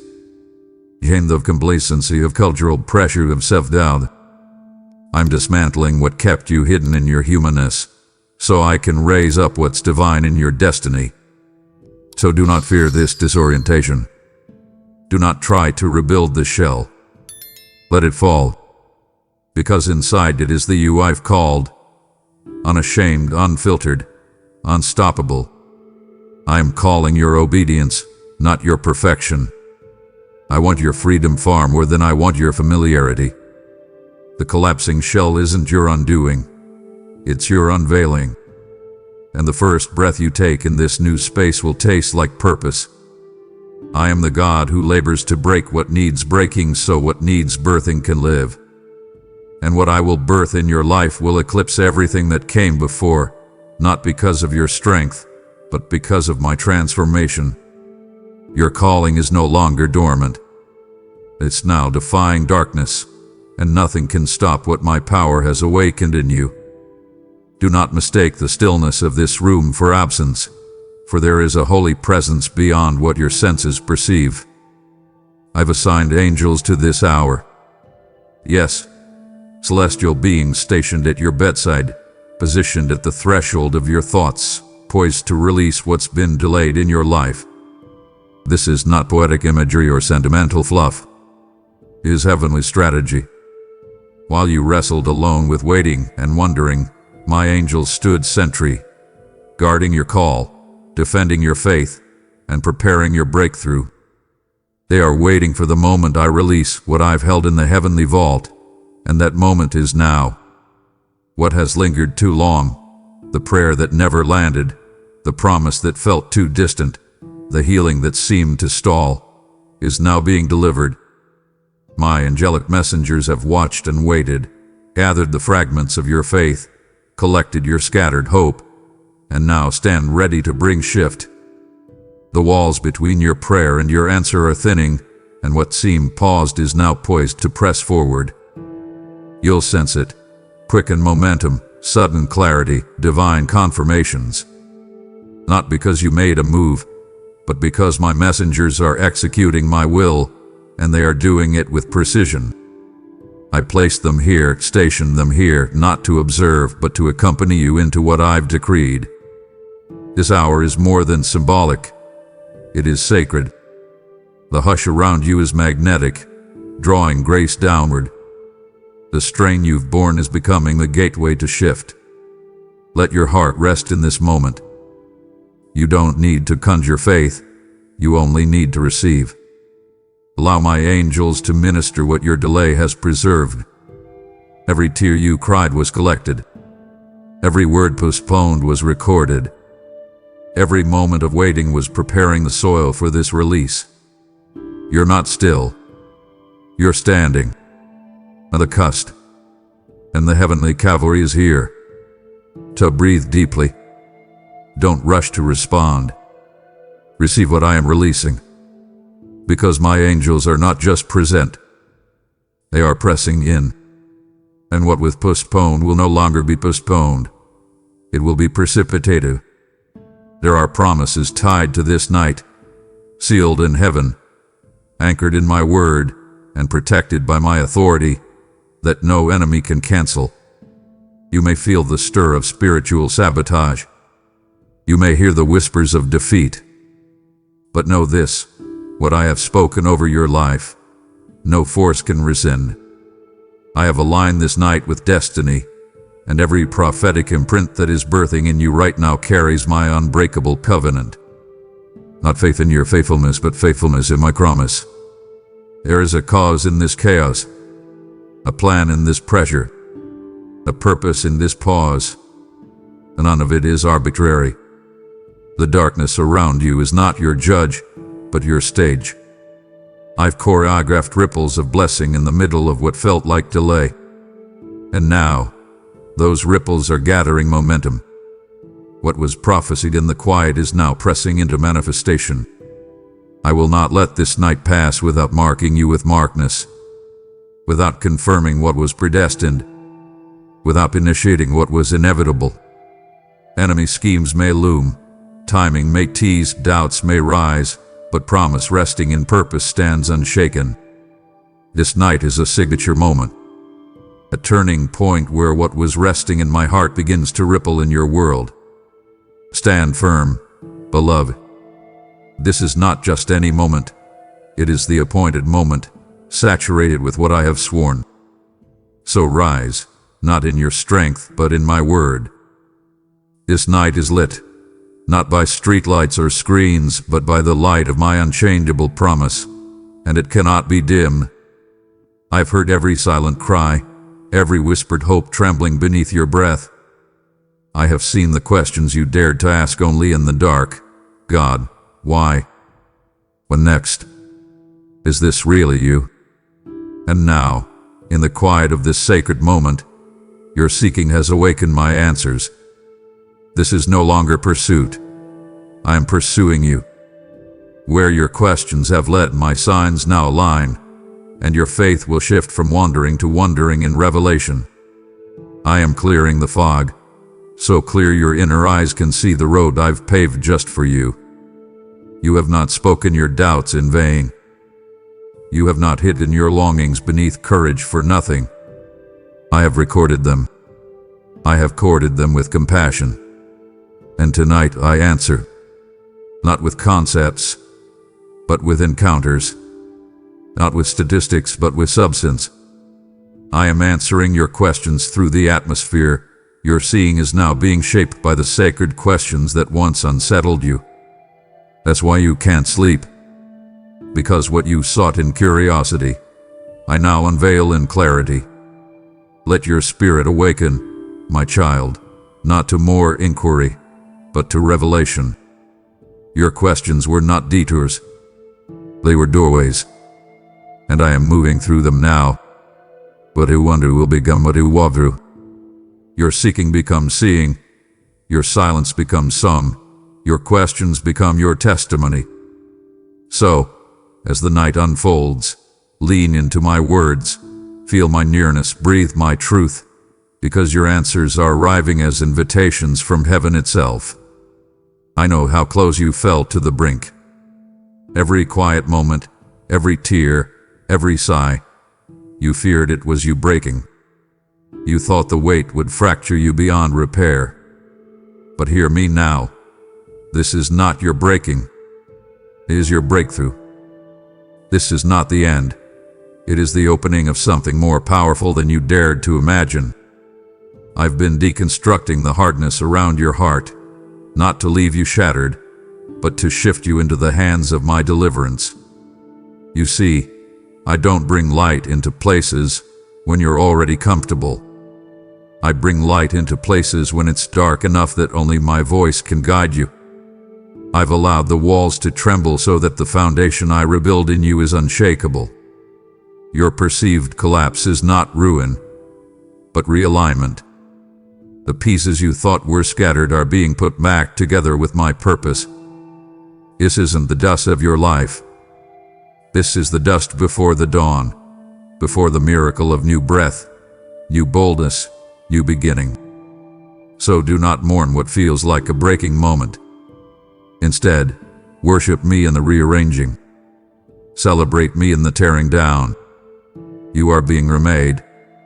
You are becoming the person you were created to be, not despite the pressure, but because of it. This night is not about what was lost. It is about what is being unleashed. Your breakthrough dawns in your breaking, and I, your God, am igniting it now. You've chased purpose and prayed for direction, but underneath it all lies a deeper urgency, a longing to remember who you are, not only what you're called to do. And the rush of awakening, don't mistake movement for identity. I am not merely rerouting your steps, I am restoring your identity, the authentic, beloved identity I crafted at creation. Before assignments, before adversities, before anything else, you were mine. Every shift I breathe into your story begins with a deeper reclaiming of your divine self. You've carried expectations, yours, societies, cultures, that tried to define you in terms of performance, perfection, or productivity. But I'm not calling you based on your performance. I'm restoring you to your purpose-rooted identity. You aren't being reshaped to fit a role. You are being restored to who you've always been in my heart. The cracks you see, the doubts you feel, they are not evidence of failure. They are windows revealing the need for my healing. And I am here, lovingly, deliberately, to restore the masterpiece you were born to be. This is not a cosmetic shift. This is soul-deep restoration. I'm aligning your sense of self not based on what you do, but on who you belong to. When the world measures value in accolades, I anchor your worth in your sonship, your daughtership. And voices outside shout worth through positions. I whisper worth through relationship. I don't need your performance. I already put my signature on your soul. This restoration will recalibrate your calling. It will ground your steps in my love, not your striving. And once your identity is restored, your destiny will follow naturally, anchored, activated, unstoppable. So breathe in this truth and exhale the weights you've carried. You are not birthed for comparison. You are not defined by seasons of silence or success. You are defined by my never-ending, unearned love. I am restoring your identity, so that every next step emerges from knowing who you are, as my beloved child, chosen, sealed, irreplaceable. I know your heart has grown weary of waiting. You've counted the days, the disappointments, the dashed hopes, asking, God, am I too late? But understand this, what you see as a delay, I see as deliberate preparation. I am not silent because I've forgotten. I am silent because I am strategically aligning the atmosphere for breakthrough so powerful that when it arrives, you will know it could have only come from me. The silence around your assignment is not emptiness. It is my alignment at work. I'm in the unseen, moving people, ranging moments, birthing strategy, and refining character, all in divine timing. What felt like stalling is actually seeding. What felt like being stuck is shaping. The breakthrough you will soon walk into is built on the foundation of my secret preparations. And you, in your faithfulness, are already in position. I'm not simply breaking the delay. I redefine the delay as my rehearsal for your release. Every tear, every longing moment, every frustration, it was me crafting a deeper capacity in you. So that when breakthrough comes, it doesn't just change your path, it changes you. You will rise not merely with success, but with maturity, with clarity, with resilience. And the breakthrough, when it arrives, will not break you, it will bless you. So resist the lie that you're too late. Resist the whispers that repeated delay indicates denial. Instead, anchor in my sovereignty. I'm not late. I'm laden with provision, wisdom, shift. Trust the process. Your breakthrough is not falling behind. It is arriving as you've been positioned. And my hand, unseen but unshakable, is leading the way. My beloved child, though your eyes may burn and your heart may feel the weight of weariness, let me tell you clearly, this sleeplessness is not a curse. It is sacred. The tossing and turning that you've struggled against is my invitation. I've opened this night as a sanctuary, not of rest, but of revelation. When your body is tired and your mind is quiet, that's when heaven speaks most clearly. This moment, sharp and raw, is not random. I have designated it a holy enclave where the sound of my voice can break through, undiluted by comfort or distraction. You see, I don't waste silence. I don't cast my words into empty noise. I waited until everything seemed still so that when I spoke, you'd be ready to listen, not just with your ears, but with your spirit. This sanctuary is forged in the trembling of your soul and the yearning of your spirit. This sleepless night is not an accident. It is my deliberate design. I have readied this sacred space to unfold my plans in your innermost being, where only my love can awaken what's fallen asleep. You have labored through days that felt longer than years. You have cried out for clarity, for direction, for purpose. And tonight, in the hush, I bring more than answers, I bring presence. I am here, not as a distant spectator, but as a friend leaning near, speaking into every sacred pause. A waymark of this moment will not fade at dawn. It will define your next steps. Right here, right now, I am revealing what cannot be seen in light. I am unveiling what only whispers of my heartbeat could ever capture. You are not lost. You are beloved. You are being shown. So remain in this hush, this tremble, this undefended openness. This sacred sleeplessness is not the end of peace. It is the threshold of revelation. And I, your Father, stand within it, waiting to speak life into what's sleeping in your spirit. Dear child, that lingering wakefulness isn't a sign of failure. It's a sign of destiny. When sleep deserts your tired eyes, know that this moment is my chosen stage. I have carved out this space, in this immovable hour, so that you might encounter what you've longed for with greater intimacy than ever before. The sanctuary of sleeplessness is where divine momentum shifts from whisper to wave. This hour is intensifying not to break you, but to break open a higher level of your calling. In your exhaustion, the truth that I've orchestrated this night for transformation can feel inconceivable. But I'm not shaping your tomorrow in brilliance.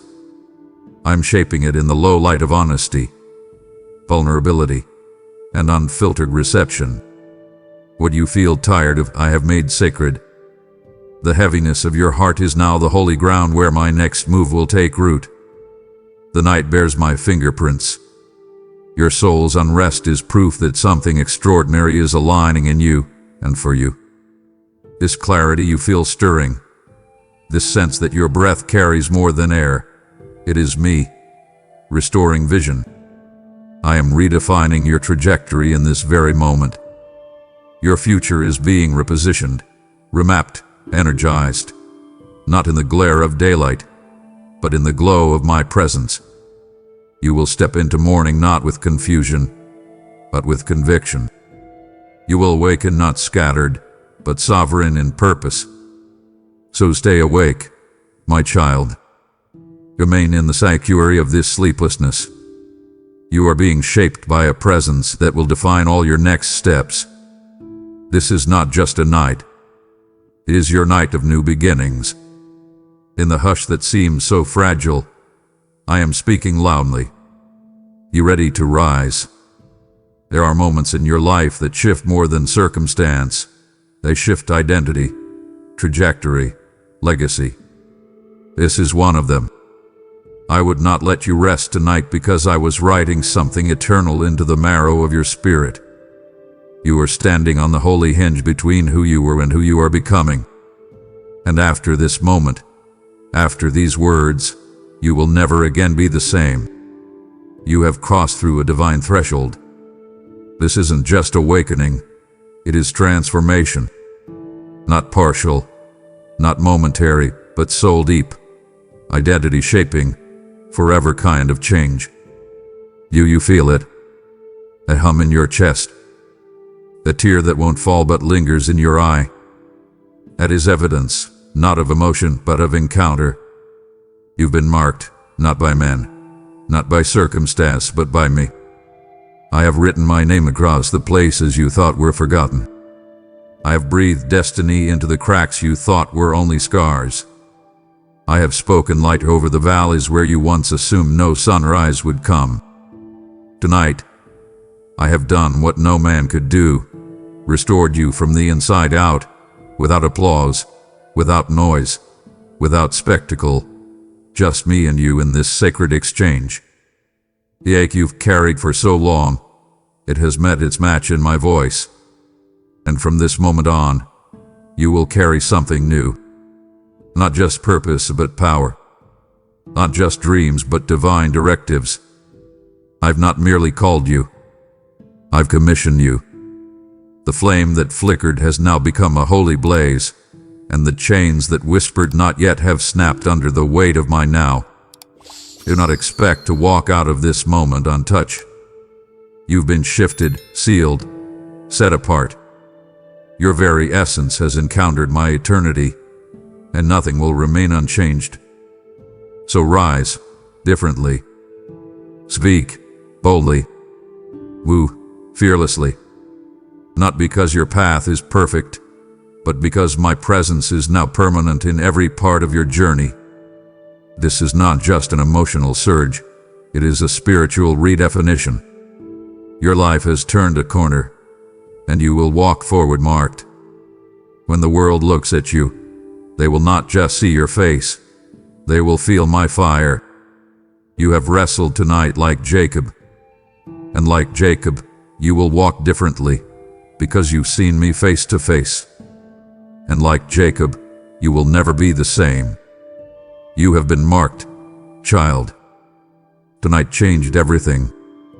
And now that you've heard my voice, you are accountable for the fire I've placed in your spirit. Do not let this moment return void. This word, this movement, this holy message must move like wildfire into others who are still searching in the silence. I'm inviting you, right now, to be a carrier of that flame. When you give, you are sowing into eternal shift. You are multiplying the light that just transformed you. As it is written, those who refresh others will themselves be refreshed. This is your chance. Respond with a seed through Super Thanks, membership, or the link in the description, and I will multiply it as testimony and protection over your life. Now, go. Honor this moment by planting into the miracle it birthed. Now, my child, if this message pierced the night and lit something inside of you, do not stay silent. I have awakened you for such a time as this, and I want you to declare it boldly. I will not sleep on my calling. Speak it. Write it. Seal it. Let the heavens and the earth see that your spirit has responded. Drop your declaration below, not for attention, but as an act of alignment. For when you confess what I've awakened, the breakthrough begins to move faster than the night can hold it back. My child, stop. Just for this moment. Do not let your eyes grow heavy just yet, for I will not let you sleep until you have seen this truth. This sudden stillness you feel. This quiet pause in the frantic race of your thoughts. This was not an accident. I have called you to it. I have reached into the very end of your exhausting day and commanded this sacred quiet to fall upon you. I have put a hush over the chaos that screams for your attention, my beloved. I have silenced the endless scrolling on your phone that numbs your mind but never brings you peace. I have muted the nagging replay of that difficult conversation from your day, the one you keep turning over and over, dissecting every word, feeling that familiar sting of regret or misunderstanding. The shouting list of tomorrow's demands, the deadlines, the appointments, the pressures at your job, the unspoken tensions in your family. I have commanded them to be silent. I did all of this so that my whisper, the one you have been straining to hear beneath all that noise, could finally be heard. Before your mind surrenders to the rest it so desperately craves, your spirit must first receive its sustenance from me. You think sleep is what you need most, but your soul is thirsty for something deeper. You cannot enter the vulnerability of your dreams carrying the crushing weight of your world. You must hand it to me first. The anxieties of today and the worries of tomorrow must bow to this divine appointment. I see that knot in your stomach when you think about your finances. I feel the ache in your heart from that unresolved conflict. I know the heavy feeling of being overlooked, of feeling like your efforts are invisible. Bring it all here, into this holy hush. Lay it at my feet. In the shadows of the night, these fears loom like giants, do they not? But here, in my presence, they are cut down to size. They must bow. They must release their grip on you. I have stopped you in your tracks, right here on the edge of sleep, because what I have to say to you is infinitely more critical than your weariness. My word is the very antidote to it. I know you are tired. I see the exhaustion etched on your face, the weight you carry in your shoulders. But the rest you truly seek cannot be found by simply pulling the covers over your head. True rest, the kind that quiets your soul and mends your spirit, begins right here, right now. It begins by seeing what I am about to show you. It begins by letting my truth wash over the lies the world has caked upon you all day. The world tells you to strive harder, to worry more, to be afraid. Now, it is my turn. Let me speak. Consider this a sanctuary in time, created just for you and for me. This is not a message shouted from a mountaintop for all to hear. This is for your ears alone. This is an intimate, private conversation. Feel the frantic energy of your day draining away from you, and feel my peace, a peace the world cannot give, settling over you like a warm, protective blanket. Breathe it in, my child. Breathe in my presence, and breathe out the chaos, the fear, the striving. This sacred pause is my gift to you. I have carved it out of time itself, because you are mine, and I will not let you go into the darkness of the night without first filling you with the light of my truth. Now be still. Settle your heart, and let me show you what you must see. Before another thought of your day rushes in, you must see this. My gaze has been upon you, unwavering. Look with me. I saw that moment today when you felt utterly alone, when the noise of the world faded and you were left with a profound sense of being invisible. Perhaps it was in your car, driving home, when a wave of loneliness washed over you. Or maybe it was in a crowded room, where you felt like a ghost that no one truly saw. In that exact moment, I was closer than the air you were breathing. I was the stillness that held you, the silent presence that knew the depth of the ache in your soul. You were not alone. You have never been alone. My eyes did not miss that silent act of kindness you performed when you were certain no one was watching. When you let that hurried person go ahead of you in line, when you offered a word of encouragement to a coworker who was struggling, when you chose to put something back on the shelf that you wanted but knew you could not afford, I saw it. I saw the purity of your heart in that hidden moment, and it was a fragrant offering to me. Do not ever believe that your small acts of love go unnoticed. They are headlines in heaven. I witnessed the internal battle you fought against temptation, and my child, I celebrated your victory. When the opportunity to join in with gossip arose and you turned away, I saw it. When frustration boiled up and you were tempted to lash out with a sharp word, but you took a deep breath and chose patience instead, I was there, strengthening your resolve. You may have felt weak in that struggle, but I saw immense strength.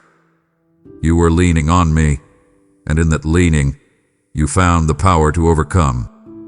And the tear, the one you thought was shed in secret as you laid your head down, the one you quickly wipe away hoping no one would see. I have collected it. I know its every cause. It was not just a tear of sadness but of exhaustion, of frustration, of feeling misunderstood. I know the full story behind it, and it is precious to me. Never think you have to hide your vulnerability from me. Your tears are a language I understand perfectly. You must understand, my beloved, my gaze is not the critical stare of a judge waiting for you to fail. It is the unwavering, adoring gaze of a father who is utterly captivated by his masterpiece. I see you in your struggles, not with disappointment, but with profound compassion and pride. I see you trying, stumbling, and getting back up, and my heart overflows with love for you. I see the beauty in your imperfections because they create the spaces where my grace can be most beautifully displayed. You have never been, nor will you ever be, out of my loving sight for even a single second.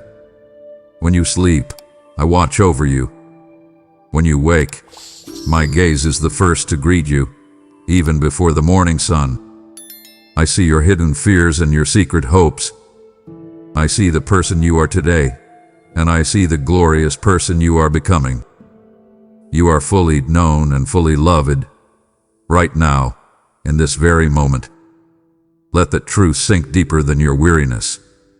You are seen. I want you to see the day you just lived through with my eyes.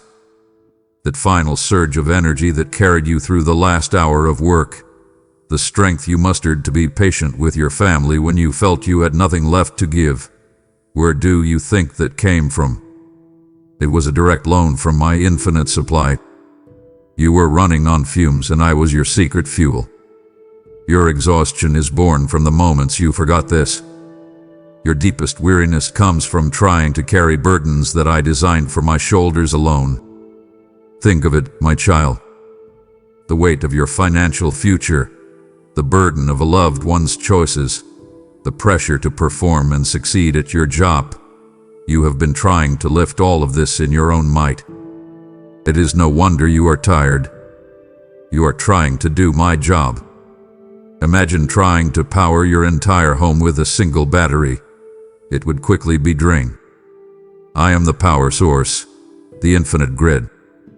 Your role is not to generate the power, but simply to stay plugged into me.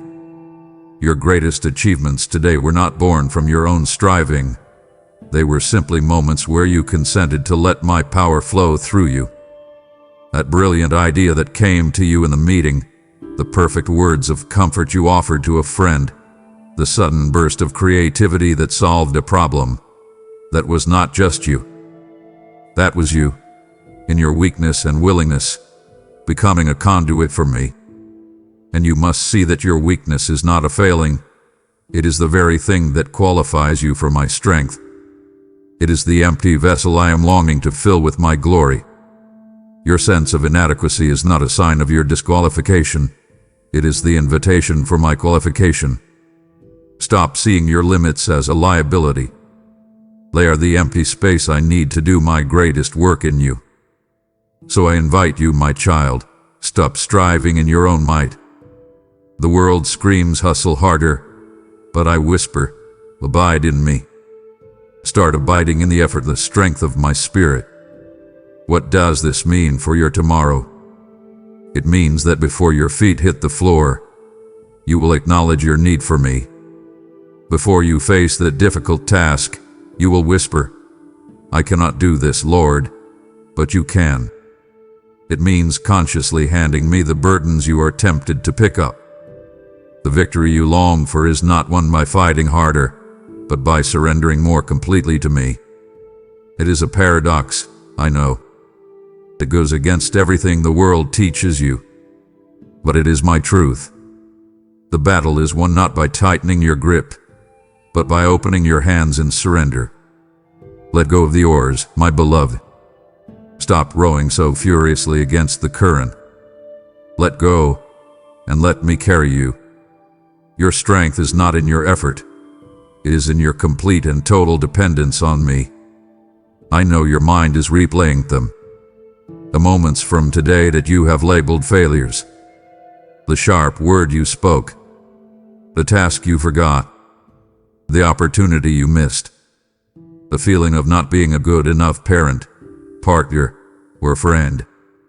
Now, I want you to hold those moments up to the light of my truth.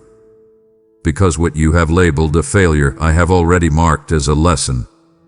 The moment you stumbled was not a moment of defeat. It was precisely the moment I reached out to teach you how to stand stronger. You were focused on the stumble. I was focused on strengthening your legs for the journey ahead.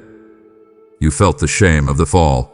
I saw the opportunity for a new beginning. That mistake at work that has you filled with anxiety, I am using it to cultivate a humility and diligence in you that will serve you for the rest of your life. That impatient word you spoke to your child, it has now become a powerful chance for you to model what it means to ask for forgiveness, a lesson far more valuable than a day of perfect behavior. Your mistakes do not and cannot cancel out your purpose. My plan for your life is not that fragile. In fact, your mistakes are often the very tools I use to shape you for your purpose. I am the master artist, and I can take the smudges and crooked lines of your life and weave them into a masterpiece of grace. My grace is so much grayer than your guilt. I need you to feel this right now. Picture your guilt as a heavy stone in your hand. And now, picture my grace as a bottomless ocean. Let go of the stone. Watch it sink. Watch it be swallowed up by the infinite depths of my forgiveness. It is gone. This is the reality of what I have done. So why do you keep punishing yourself for what I have already pardoned? Do not crucify yourself for a sin that my Son has already been crucified for. To hold on to your guilt is to say that his sacrifice was not enough. It is to doubt the power of the cross. Your value, my child, was not determined by your performance today. It does not rise and fall with your successes and failures. Your value was sealed with the blood of my Son at the cross. It is fixed. It is eternal. It is non-negotiable. It is the highest value in the universe, and nothing you did today has changed it by a single fraction. So release the need to prove yourself. Release the shame of your shortcomings. Walk in the freedom of a completely cleared account. There is no condemnation for you. There is only my love, my grace, and my purpose that is being perfected, not in spite of your failures, but often, beautifully, through them. Before you drift off to sleep, you must understand that the struggles you face today were not merely with flesh and blood. You felt the tension with your boss. You saw the unexpected bill.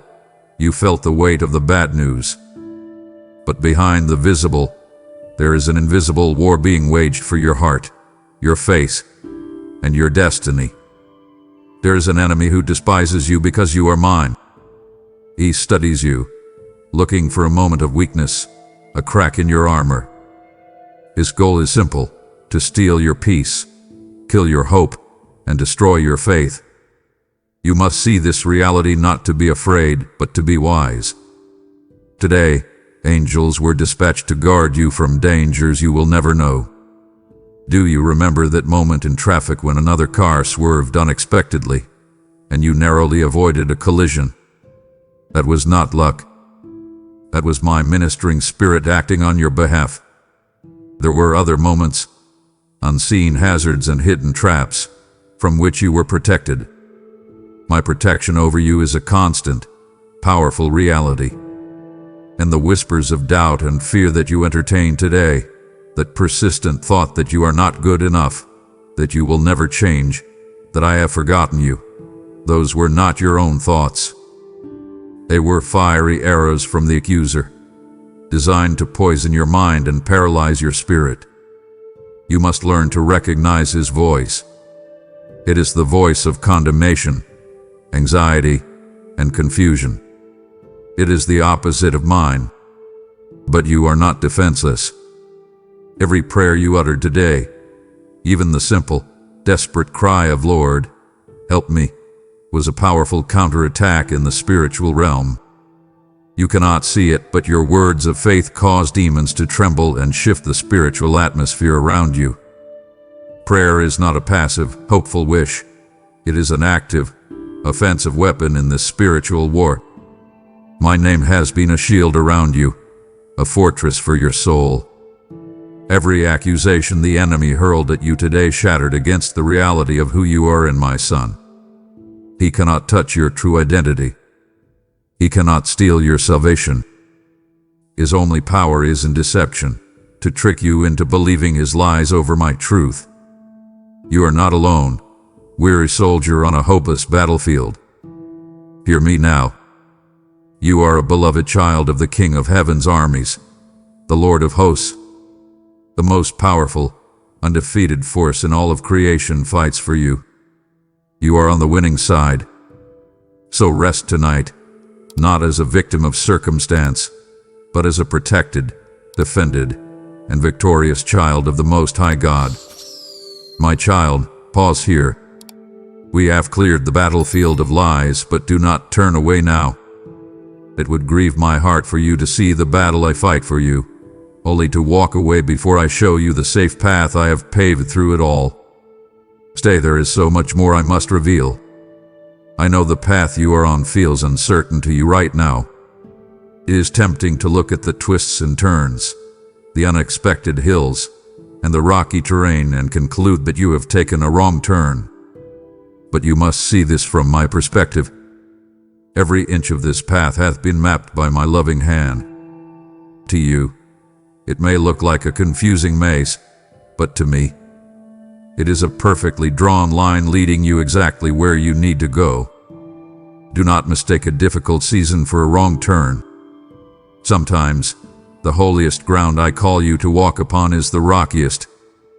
Your faith is not built on smooth, easy pavement. It is strengthened when you learn to trust me to guide your footing over treacherous ground. The strength of your character is being forged in the heat of these trials, not in the comfort of a life without challenges. Those detours you lamented, the plans that fell through, the doors that closed, you saw them as setbacks. I saw them as divine protection. You could not see the washed-out bridge just around the bend, the hidden danger that lay on your preferred path. The job you were so disappointed you did not get. I saw the toxic environment that would have crushed your spirit. That relationship that ended so painfully. I saw the heartbreak ahead that would have been far greater. You must trust my wisdom over your limited view. My primary concern on this journey is not always your immediate comfort. It is the eternal development of your character. I am more invested in making you holy than I am in making you happy, because I know that true, lasting joy is a byproduct of holiness. I am making you more like my son, and the journey itself is my workshop. Your final destination is secure in me. Your salvation is not in question. Your eternal home is guaranteed. Therefore, you can trust my process in getting you there. The most important truth you must see tonight is this. I am with you not just as a guide pointing the way from a distance. I am a companion who walks every single step with you. When your feet ache, I know it. When the path is steep and you are out of breath, I am right there, whispering encouragement, offering my strength. You are not just being led, you are being accompanied. I have not sent you on this journey alone. I am walking it with you, sharing the load, feeling what you feel. So rest in this knowledge. The path is known, the guide is faithful, and the companion will never, ever leave your side. Before your thoughts begin to quiet, there is a fundamental truth we must establish, one that is more real than the bed you are lying in or the air filling your lungs. You must understand the weight and the worth of your true identity. The world has spent all day trying to label you, to fit you into a box. It has tried to define you by your job title, by the money in your bank account, by your successes, and most painfully, by your failures. You look in the mirror, and you see a person trying to keep it all together. You measure your worth by the approval you receive from others, by your productivity, by your relationship status. But these are all fleeting, fragile things. They are like clothes that can be torn or taken away. And I see you, my child, terrified of being left with nothing, of being a nameless orphan left to fend for yourself in a cruel world. That fear must end tonight. That is a lie from the pit of hell, and we will demolish it now. Listen to me. You are not an orphan. You are not a statistic. You are not your job. You are not your past mistakes. You are not the opinion of others. Before you are anything else, you are a child of the Most High God. This is your primary, unshakable, eternal identity. You are royalty, an heir to a kingdom that cannot be shaken, a kingdom where you are known by name and cherished beyond measure. Do you feel the weight of that? Your identity is not something you achieve.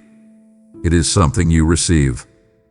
It was bestowed upon you the moment you first called on my name. It is not found in what you do.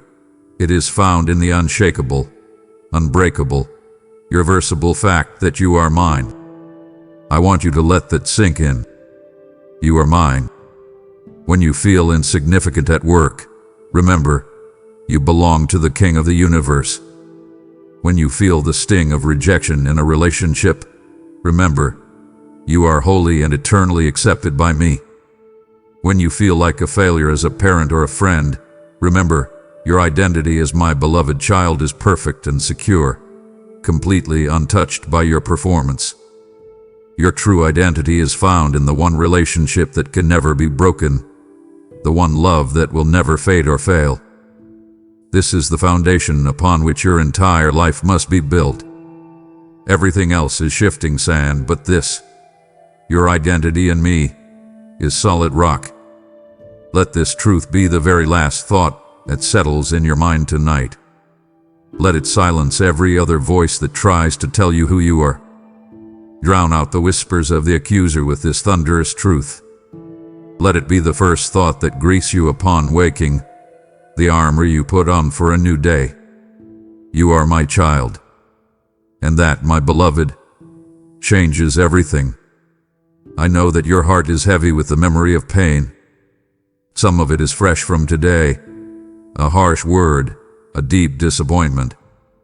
Some of it is old, a wound from long ago that still aches when the air gets cold. In those moments of suffering, the question that echoes in your soul is why. The pain can feel so random, so senseless, so cruel. And I am not asking you to pretend that it does not hurt. I see your suffering, and it moves my heart with a compassion you cannot fathom. But you must see what I am doing. The pain you have endured, however senseless it may have felt, was not without purpose. I am the master weaver. From your vantage point on the underside of the loom, all you can see is a chaotic mess of tangled threads and dark, confusing colors. It looks like a mistake.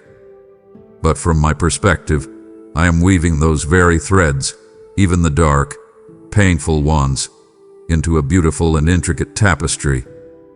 You cannot see the design yet, but I can, and I promise you, it is glorious. Every trial you face is a tool in my hands. I am using your struggles to forge in you a faith that is more precious than the finest gold.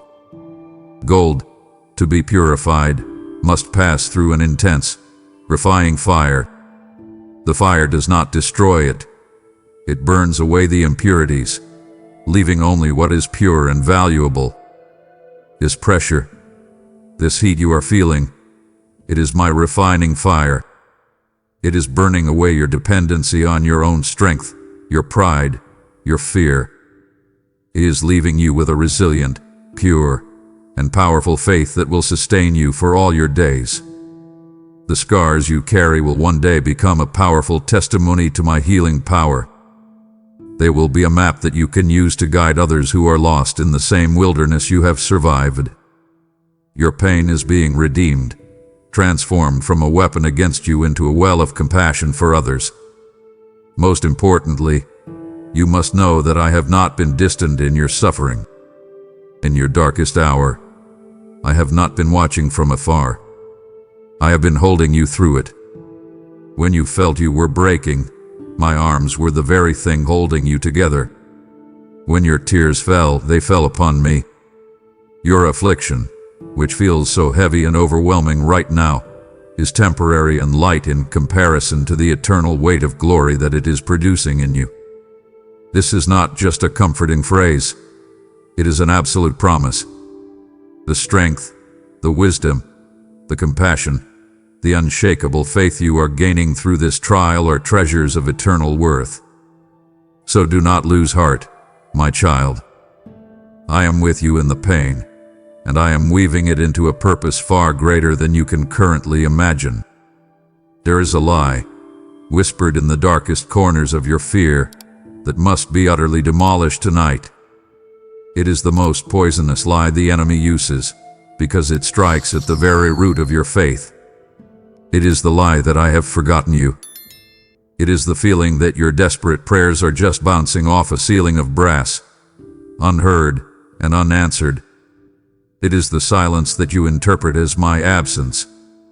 It is the temptation to look at the lives of others, who seem to have it so easy, and conclude that I am blessing them but have passed you by.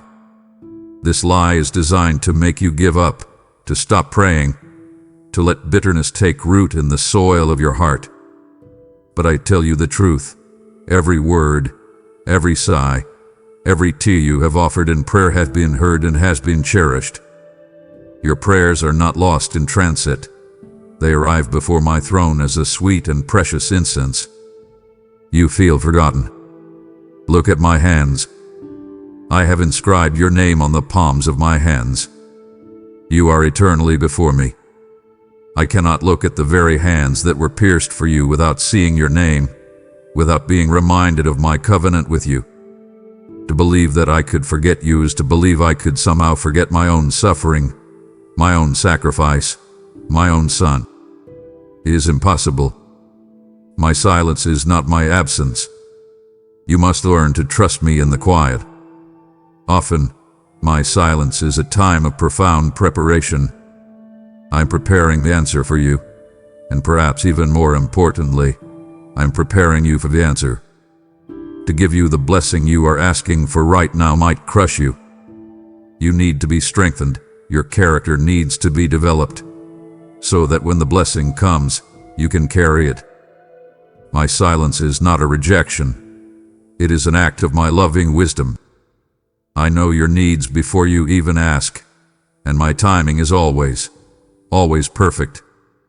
Your concept of time is a straight line of moments. My understanding of time is eternal. I see the end from the beginning, and I know the precise, perfect moment for your deliverance, for your breakthrough, for your miracle. To rush would be to give you something less than my absolute best. Trust my timing. Trust my heart. The enemy wants you to measure my love by your current circumstances. I want you to measure your circumstances by my unchanging love. Do you see the difference? One leads to despair, the other to unshakable hope. So let us destroy this lie once and for all. For me to forget you would require me to cease to be God. It would mean the universe would unravel. I hold all things together, my child, and that includes you. You are not forgotten. You are at the forefront of my mind and the center of my heart. I want you to take a journey back with me, just for a moment, through the day you have just completed.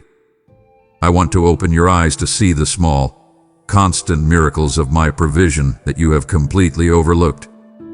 You are so focused on the big needs, the mountains that need moving, that you are blind to the gentle rain of my faithfulness that sustains you moment by moment. Let us look together. The fact that your heart has been beating in your chest all day, a steady, faithful rhythm you did not have to command or control, that was me. The air that filled your lungs, each and every breath drawn without conscious effort, that was a gift from me. The food you ate, which gave your body energy to move and to think, was a product of a world I sustained for your benefit. These are not small things. They are the very fabric of your existence, woven by my hand. Now look closer.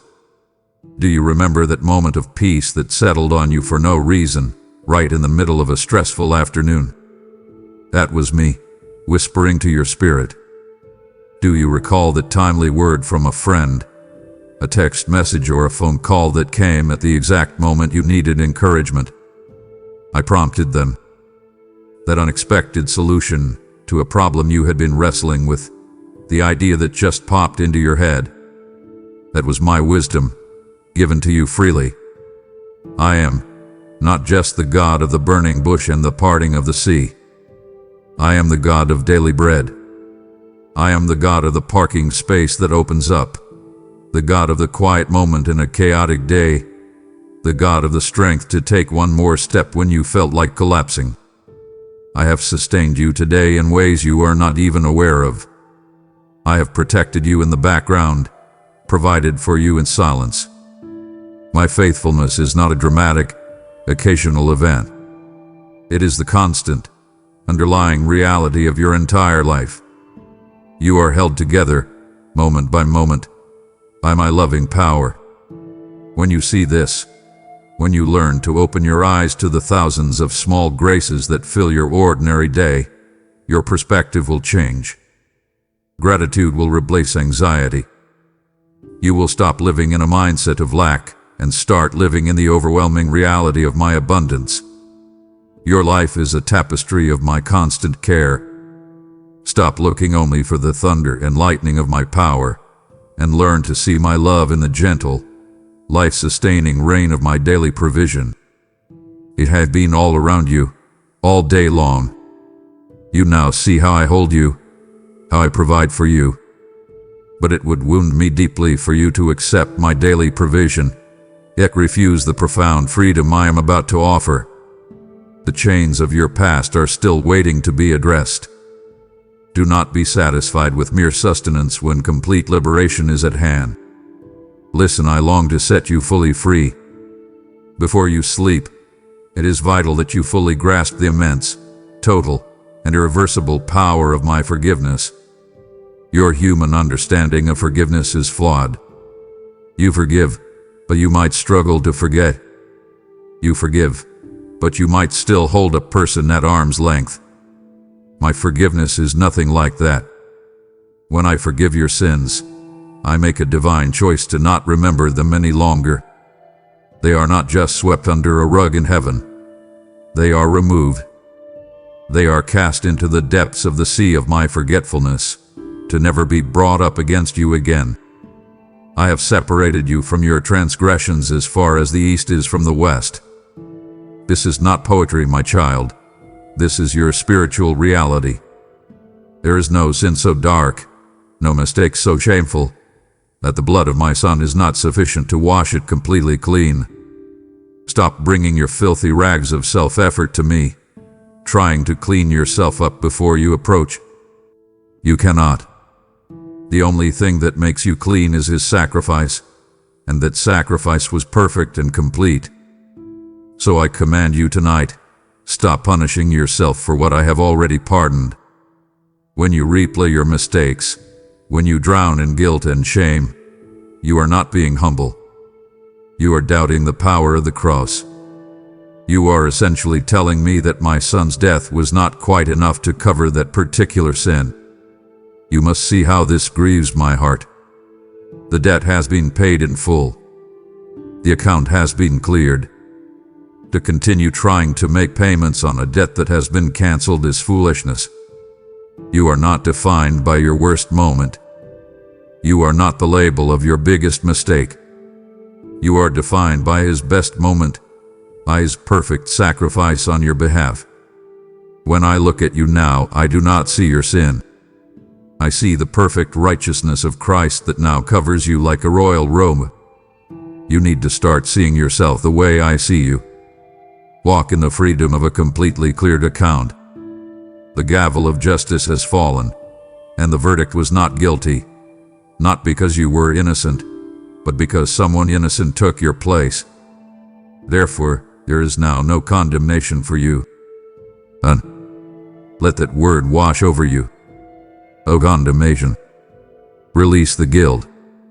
Lay down the shame. Refuse to listen to the accuser who wants to keep you chained to your past.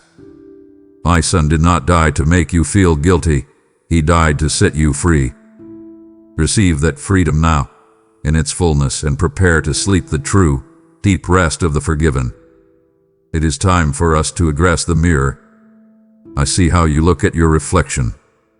Your eyes, trained by a critical world, immediately scan for flaws. You see the lines of exhaustion around your eyes, the scar you wish would fade, the ways your body has changed over time. You see a list of imperfections. But when I look at you, I see none of that.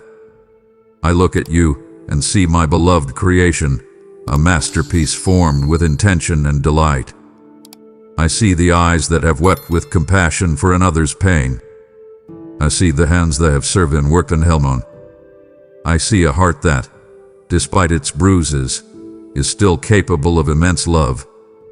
You see a flawed exterior, but I see a beautiful spirit, a warrior I am profoundly proud of. Your perception is clouded by the dust of this world. My perception is the unfiltered truth of heaven. Your mind, a relentless prosecutor, replays the footage of your past mistakes. You see the moments you fell short, the words you regret, the choices you wish you could undo. You see a stained and tarnished record. But when I look at you, I do not see your sin. The moment you turned to me, it was washed away, and I see you clothed in the pure, brilliant righteousness of my Son, Jesus. Your past does not define you in my presence. His perfection defines you. Imagine being given a royal garment of the purest white. That is how I see you. You are still looking at the old, dirty clothes on the floor, but I only see the glorious robe you are now wearing. It is time for you to see what I see. You feel your own weakness so acutely, don't you? You feel the anxiety, the inadequacy, the fear that you simply cannot handle what is on your plate. You see yourself as a cracked and fragile pot, always on the verge of shattering. But I see something entirely different. I see the perfect vessel for my power. My strength is not drawn to your abilities. It is drawn to your weakness, because it is in your complete dependence that my power can be most perfectly displayed. Those cracks you despise, they are the very places where my light shines through most brightly for a broken world to see. Stop lamenting your weakness and start seeing it as the entryway for my strength. And where you see your current struggles and feel hopelessly stuck in what is, I see the glorious saint you are becoming in me. I see your potential. I see the destiny I have written for you. I see the finished work. I am not limited by your present reality. I am captivated by your eternal possibility. And your faith, you lament that it is so small, so fragile, as tiny as a mustard seed. You feel it is not enough. My child, the tiny seed of sincere trust is beautiful and precious in my sight. I do not measure the size of your faith. I celebrate the object of your faith. A tiny faith in a great and powerful God is enough to move mountains. I delight in you, not because of what you do or how strong you feel, but simply, powerfully, wonderfully, because you are mine. My child, you have just seen a glimpse of how I truly see you, not as flawed or weak, but as my cherished masterpiece, a vessel for my power. If your heart now burns to reflect the value I see in you, then I am calling you to become a beacon of this truth to my other children who still believe they are unseen and forgotten. Every seed you sow through your giving becomes a ray of my light, searching for a soul lost in the darkness. I declare over you now, he who supplies seed to the sower will supply and multiply your resources and increase the harvest of your righteousness. This is not a request. It is a divine appointment to partner with me in the harvest of souls. As you release what is in your hand, I will release what is in mine, and the windows of heaven will open over you. Act now. Honor me through super thanks, membership, or the PayPal link below, and watch as I use your faith to show others the glory I see in them. There is a weight you carry, a bondage you have become so accustomed to that you mistake it for part of who you are. Perhaps it is an addiction, a secret habit that brings you shame. Perhaps it is a crippling fear, an anxiety that dictates your decisions. Or maybe it is a generational curse, a pattern of anger or poverty or brokenness in your family that you feel doomed to repeat. You feel bound by it. You wrestle with it. You hate it, but you feel powerless against it. Tonight I want you to see it with my eyes. See it for what it truly is, broken. The addiction you think defines you has no legal claim on you anymore. The fear that whispers lies in your ear is a toothless lion. The generational pattern you feel trapped in has had its power cut off at the root. Listen to me. The Son has set you free, and you are free indeed. This is not a future promise. It is a present reality. The power of sin over you was shattered at the resurrection. The moment my Son walked out of that tomb, he broke the dominion of darkness over every single person who would ever put their trust in him. That includes you. So why are you still living in the prison cell? The door has not just been unlocked. It had been blown off its hinges. You are free to walk out. The enemy, the deceiver, cannot bind one whom I have declared free. His only power now is deception. He is a liar, whispering through the bars of a dismantled cage, trying to convince you that you are still imprisoned. He cannot force you to stay, he can only trick you into choosing to remain. I command you tonight, in the authority of my name, to stop identifying with your old chains. Stop saying, I am an anxious person or I have an anger problem. That is your old identity. Start identifying with your new freedom in Christ. Start declaring, I am a child of God, and I walk in peace and self-control. Stop carrying the weight of those broken chains. Can you see them? They are lying on the floor of the cell, shattered and powerless. But out of habit, you keep picking them up every morning and carrying them around, believing their weight is still yours to bear. Lay them down. Right now. In this quiet moment, consciously lay down the weight of that fear, that habit, that generational lie. Refuse to pick them up again tomorrow. When the old temptation comes, do not see it as a master you must obey, but as a powerless ghost from a life that is no longer yours. You are not a slave to sin. You are a child of the King, and you have been made gloriously, completely, and eternally free. Walk in that freedom. There is another subtle trap the enemy sets for you, one that robs you of joy and blinds you to my goodness. It is the trap of comparison. I see you do it. You scroll through the lives of others, presented in carefully curated squares of seeming perfection. You see their successes, their happy families, their new achievements, and a familiar poison begins to seep into your heart. Envy. You look at their journey, and then you look at your own, and you feel that you are behind, that you are lacking, that my hand of blessing is on them but not on you. This is a dangerous lie that you must reject with all your might. Your race is your own. I have called you to run in a lane that has been uniquely designed for you. If you are constantly looking over your shoulder into another's lane, you will inevitably stumble in yours. I have crafted a destiny for you that is specific, unique, and unrepeatable. It has its own timing, its own set of challenges designed to shape you, and its own unique blessings that are tailored perfectly for you. To wish your journey was like someone else's is to question my wisdom as the author of your story. It is to look at the unique masterpiece I am creating with your life and to tell me you would have preferred a copy of someone else's. Do not insult my artistry in your life by coveting the canvas of another. The success of your brother or sister does not diminish the plan I have for you. My resources of grace, blessing, and glory are infinite.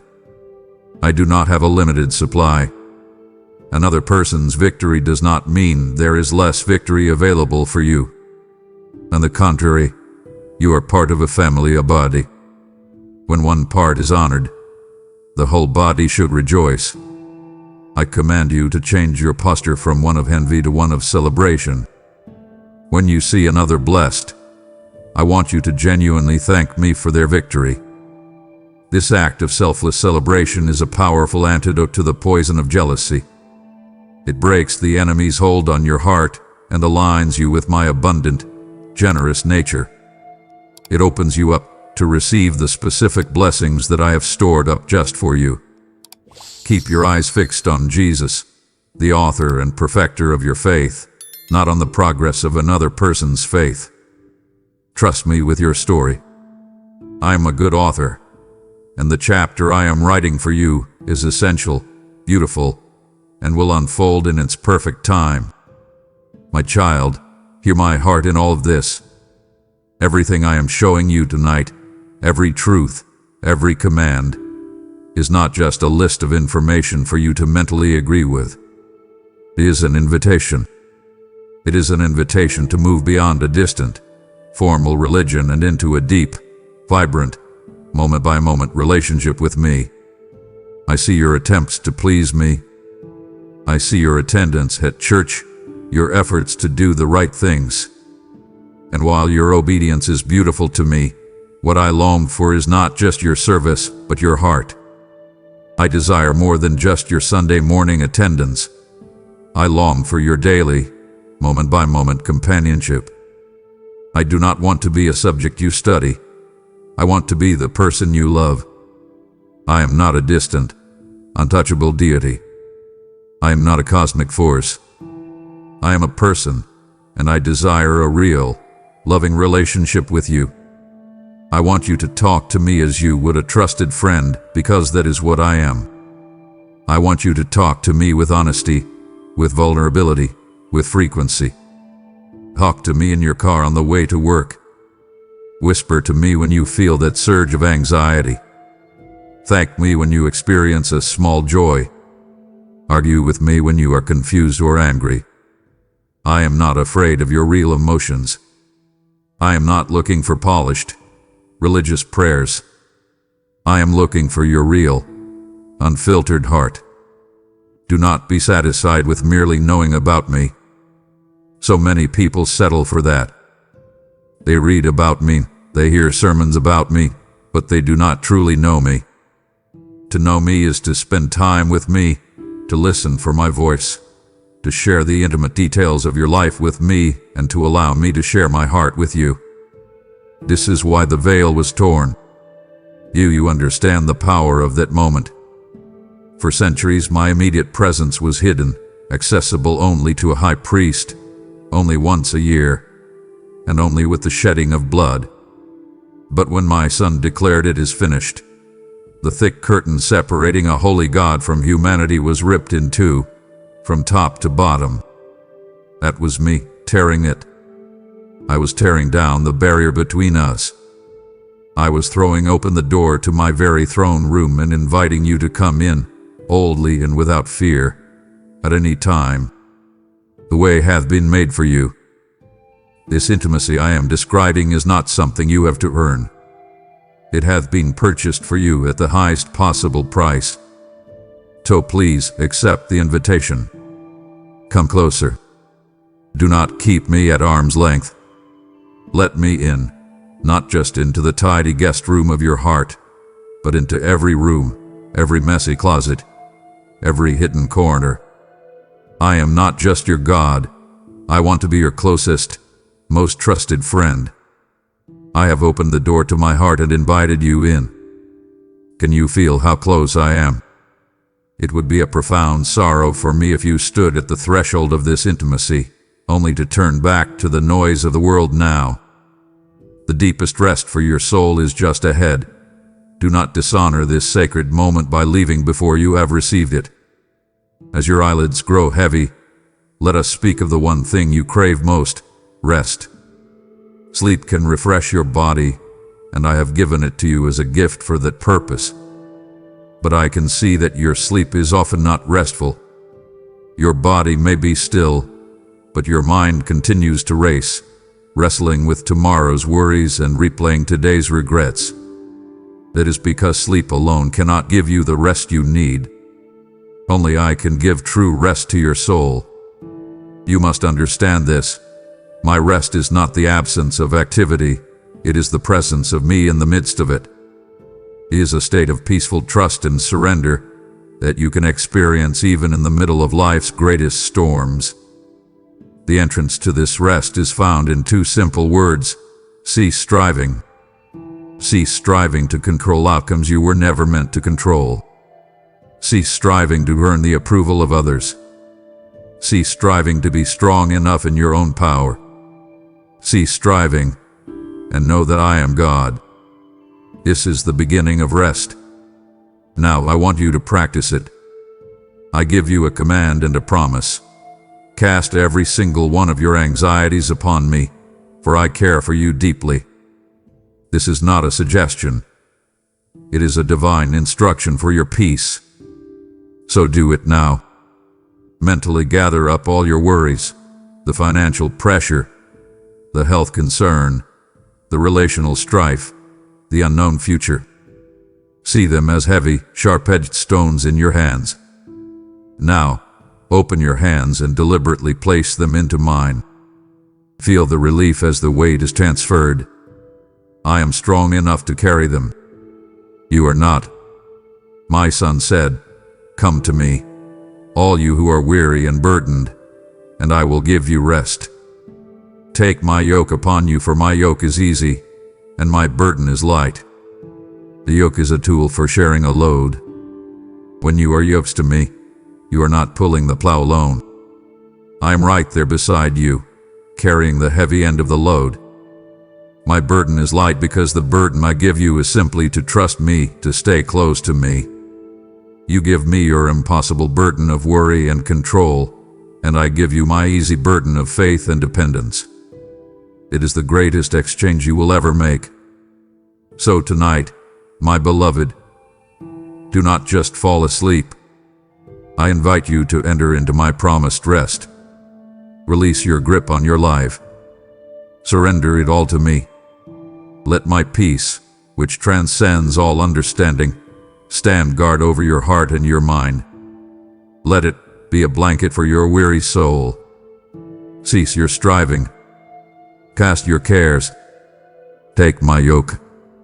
Now, my child, you may truly rest. As you reflect upon your day, I want you to see the people you encountered through my eyes. You believe your interactions are random, that your relationships are merely a product of chance and circumstance. But nothing in your life is random. The people in your orbit are not there by accident. They are divine appointments, each one placed there by my sovereign hand for a specific purpose. You must see this. Look first at those who are a blessing to you. Think of that friend who sent an encouraging text at the very moment you felt like giving up. Think of the family member whose laughter is a balm to your weary soul. Think of the coworker who offered to help when you were overwhelmed. Do not see these as simple acts of human kindness. See them as my love made tangible. I place those people in your life to be my arms to hold you, my voice to encourage you, my hands to help you. Do not take them for granted. They are precious gifts, expressions of my tender care for you. Acknowledge them, cherish them, and thank me for them. Now, I want you to see the others. The people who are your assignment.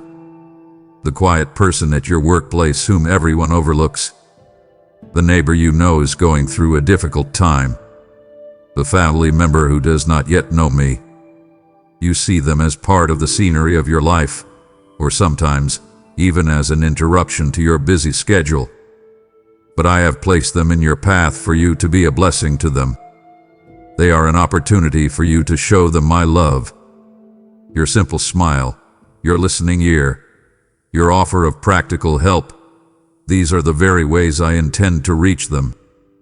I am calling you to see these people not as a burden, but as a holy privilege. You have been asking me to use you.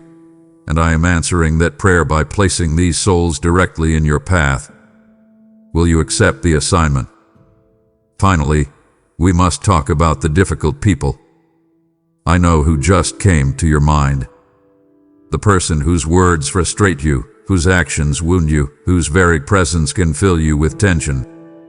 You see them as a problem, a thorn in your flesh, a source of pain. And your feelings are valid. The hurt is real. But you must look deeper. These difficult people are often the most powerful tools in my hand for your spiritual formation. They are the holy sandpaper I use to smooth the rough edges of your pride. They are the immense weight I use to build the muscle of your patience. They are the unrelenting test that reveals the true state of your ability to forgive. You pray for patience, and I give you the person who tries your patience at every turn. You pray for a forgiving heart, and I allow you to be wrong. You pray for humility, and I place you in a situation where you are misunderstood or unappreciated. Do not despise these tools, as painful as they may be. They are accomplishing in you a work that comfort and ease never could. See each person in your life, the blessing, the assignment, and the abrasive tool, as part of my intricate, loving plan for you. See them all through my eyes, as souls I love dearly. Your world is so incredibly noisy. From the moment you wake, you are bombarded with voices, all shouting for your attention, all demanding your allegiance. The news shouts fear. Advertising shouts discontent. Social media shouts comparison and envy. The voices of your own anxieties and insecurities shout condemnation in your mind. And amidst this deafening chaos, you are trying to hear me. It is no wonder you feel confused. It is no wonder you struggle to know my will.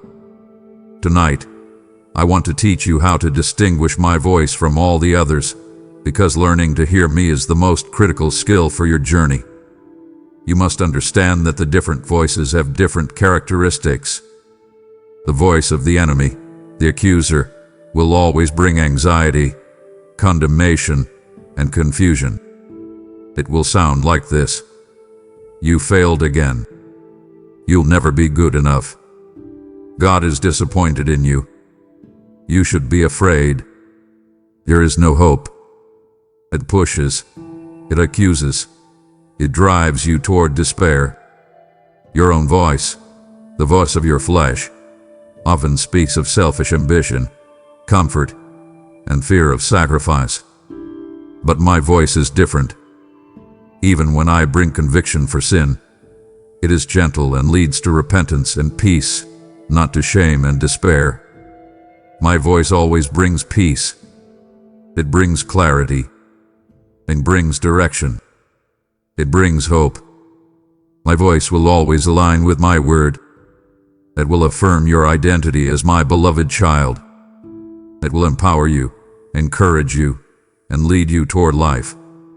My voice is often not a shout, but a still, small whisper that you can only hear when you intentionally quiet the other noises. So how do you learn to hear this whisper? You must tune your spirit to my frequency. And the tuning fork for your spirit is my word, the Bible. You cannot hope to recognize my voice if you are not familiar with what I sound like. Immerse yourself in the scriptures. Read them not as a religious duty, but with eager expectation of hearing from me. My word is alive, and it is the primary way I speak. The more you fill your mind with its truths, the more easily you will recognize a thought or a feeling that is out of tune with it. And you must practice silence. I am not asking you to empty your mind. The world will rush to fill that vacuum. I am asking you to quiet your mind from its own frantic activity and from the world's noise, to allow me to fill it. Tomorrow, I want you to try this. Take just 5 minutes. Turn off your phone, the television, the radio. Sit in silence and do not speak. Simply invite me to speak to you, and then listen.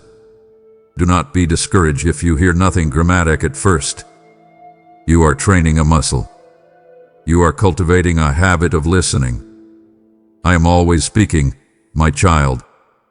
The question is, are you intentionally creating the quiet space to listen? As you lie here, on the edge of sleep, I want to address the feeling of insignificance that so often plague you. You go through your days, performing your duties, and you wonder if any of it truly matters. You look at others who seem to be doing great things, and you feel ordinary, small, and overlooked. This is a lie you have believed for far too long. The truth is, I have deposited within your very being unique gifts, divine potential, and seeds of greatness for the building of my kingdom. Your life is not a random accident. It is a divine assignment. The passions and holy desires that burn within your heart, the longing to create beauty, the ache to bring justice, the urge to help those who are hurting, those were not your own ideas. They were placed there by me. They are clues, breadcrumbs leading you toward the specific purpose I have created you to fulfill. You have a habit of disqualifying yourself with excuses. You look at your own perceived limitations and conclude that I could not possibly use you. But you must stop looking at your inadequacy and start looking at my all-sufficiency. You tell me you are not smart enough, but I have chosen the foolish things of the world to shame the wise. You tell me you are not powerful enough, but I have chosen the weak things of the world to shame the strong. You tell me your past is too messy, but I chose a murderer named Moses to lead my people and a persecutor named Paul to build my church. Your excuses are irrelevant in the face of my power.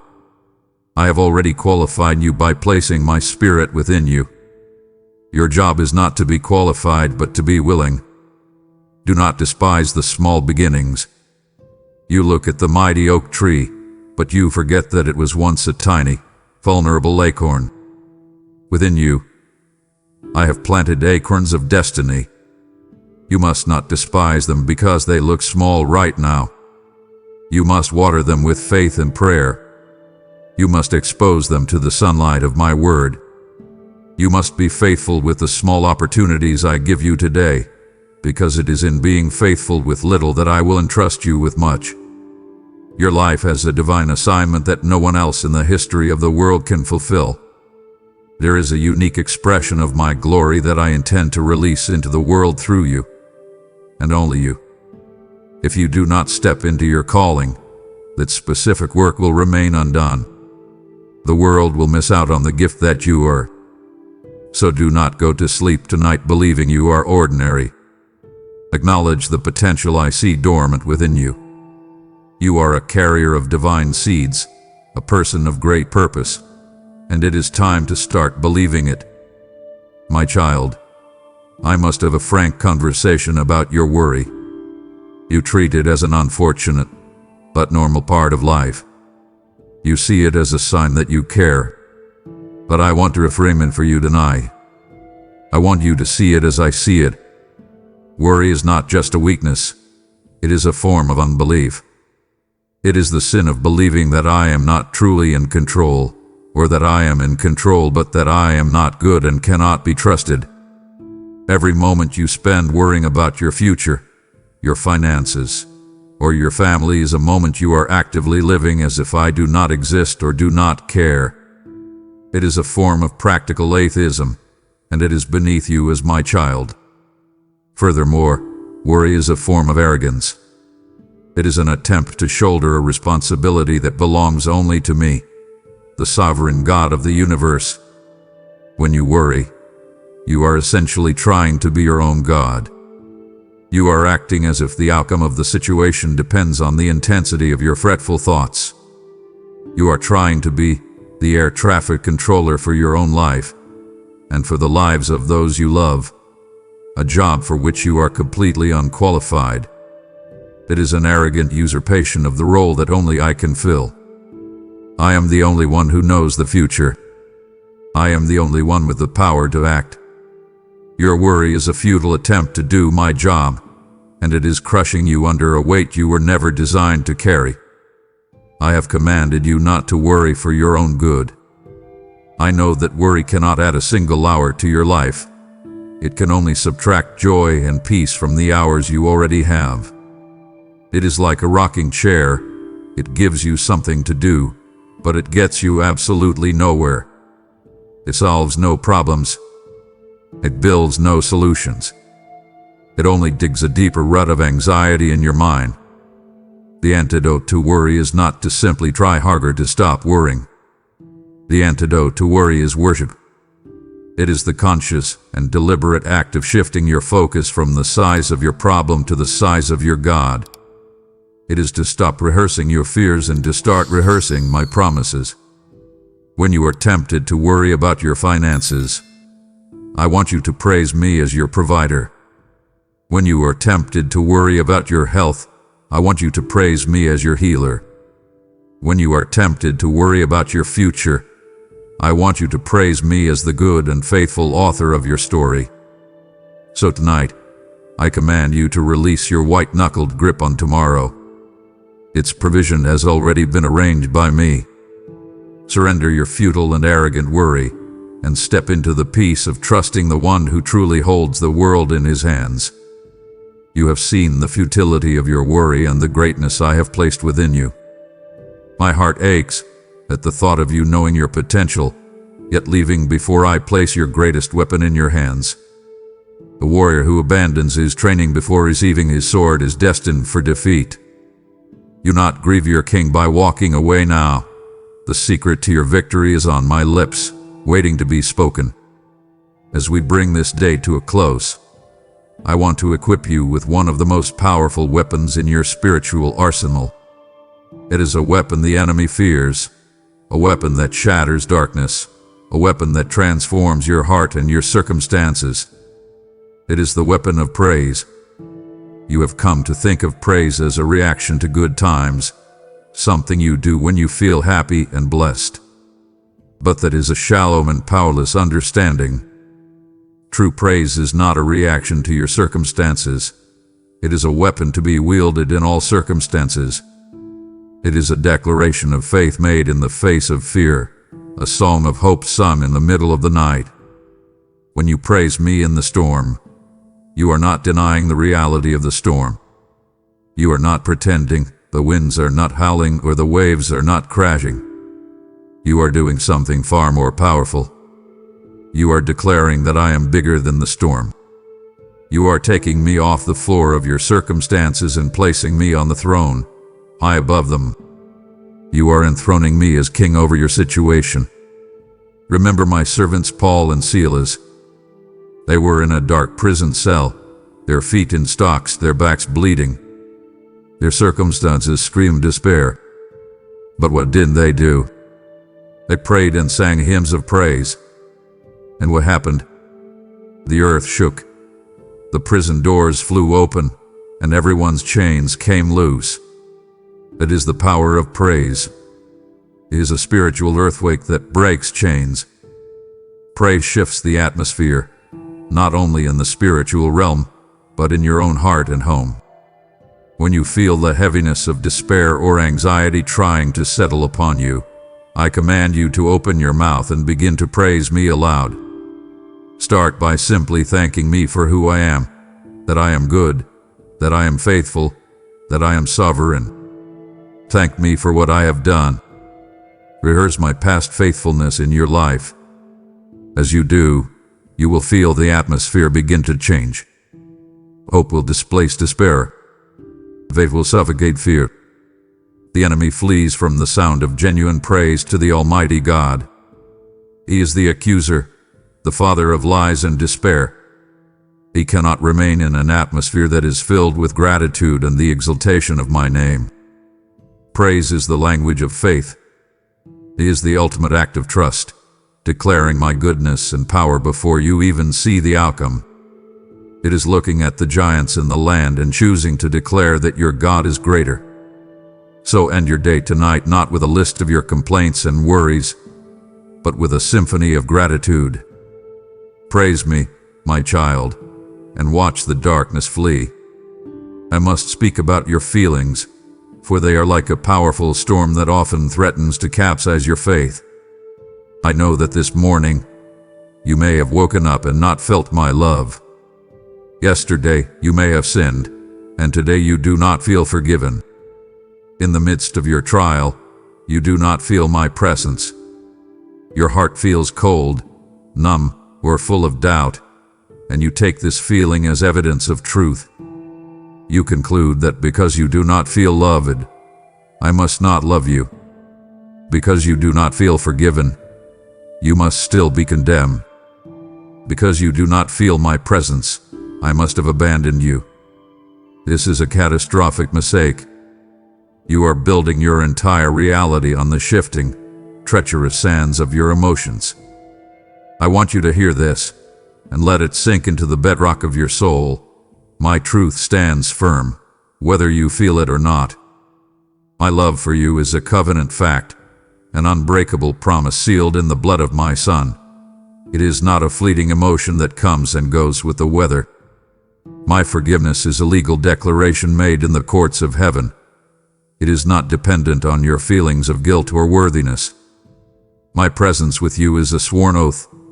I have promised never to leave you nor forsake you, and I am not a man that I should lie. Your feelings, as real and powerful as they are, do not have the authority to change these truths. They are like clouds passing in front of the sun. The clouds may temporarily block your experience of the sun's warmth and light, but they do not move the sun. The sun is still there, in all its power and glory.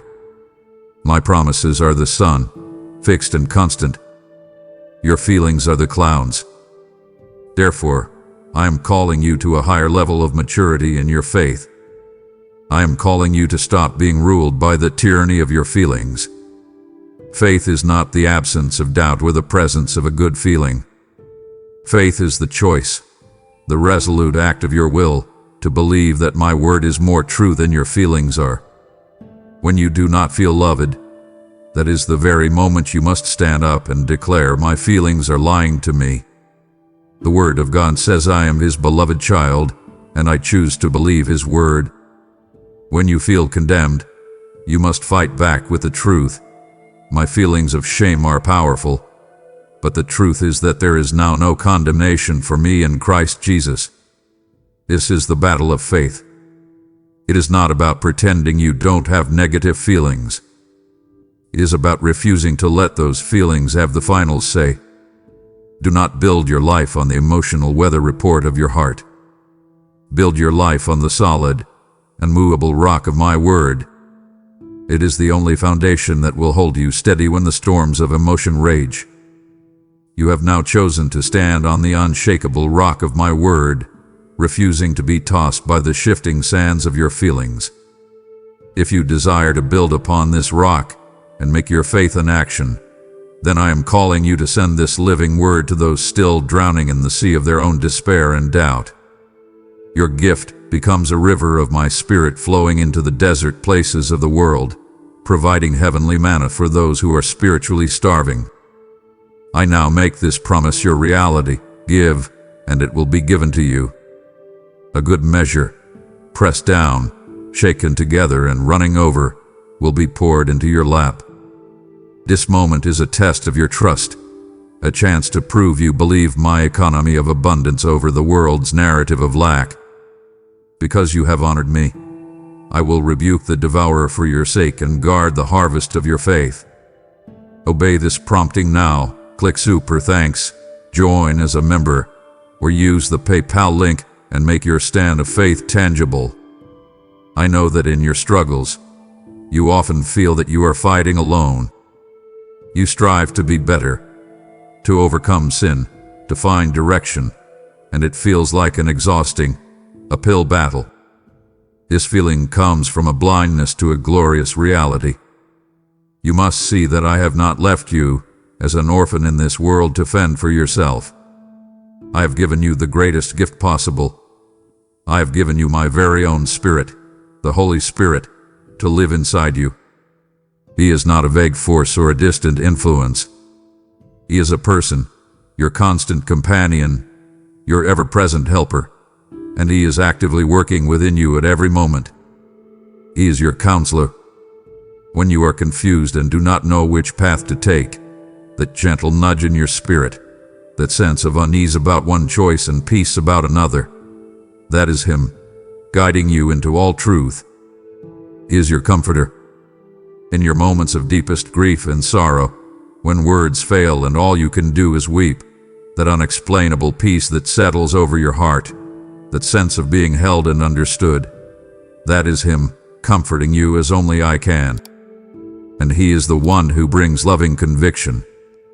That feeling of unease you get when you are tempted to say a harsh word or make a selfish choice, that gentle sorrow you feel after you have sinned, that is not my voice of condemnation.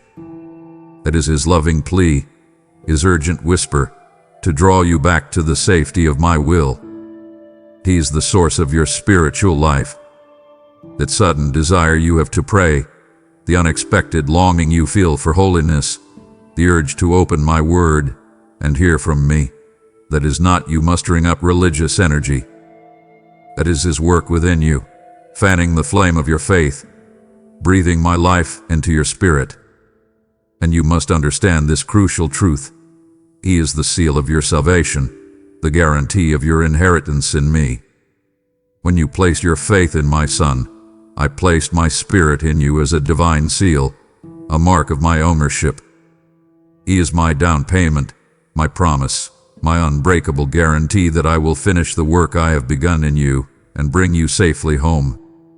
His presence within you is the absolute proof that you are mine forever. So stop striving in your own strength. Acknowledge His presence. Learn to listen for His gentle leading. Yield to His work. You are not fighting this battle alone.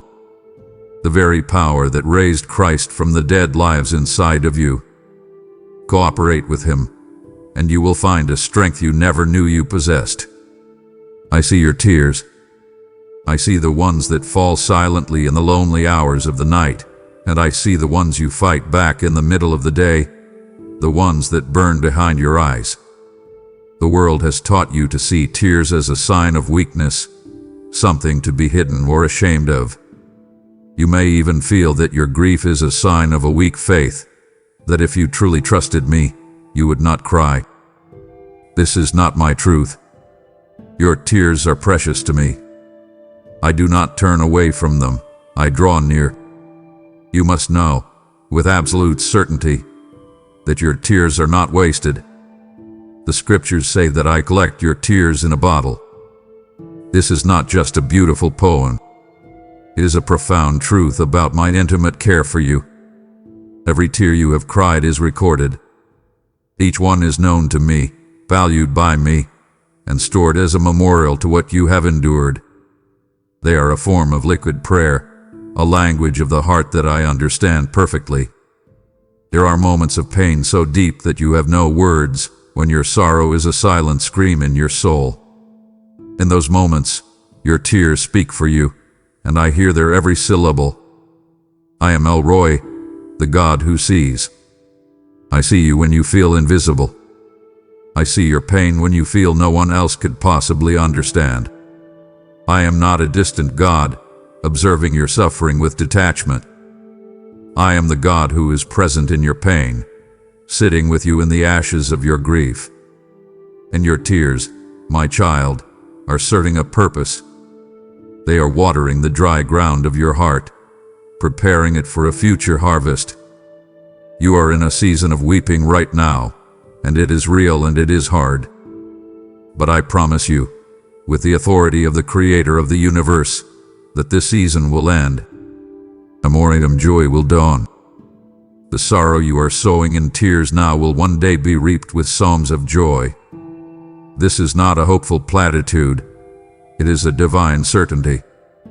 I am the one who binds up the broken-hearted and comforts all who mourn.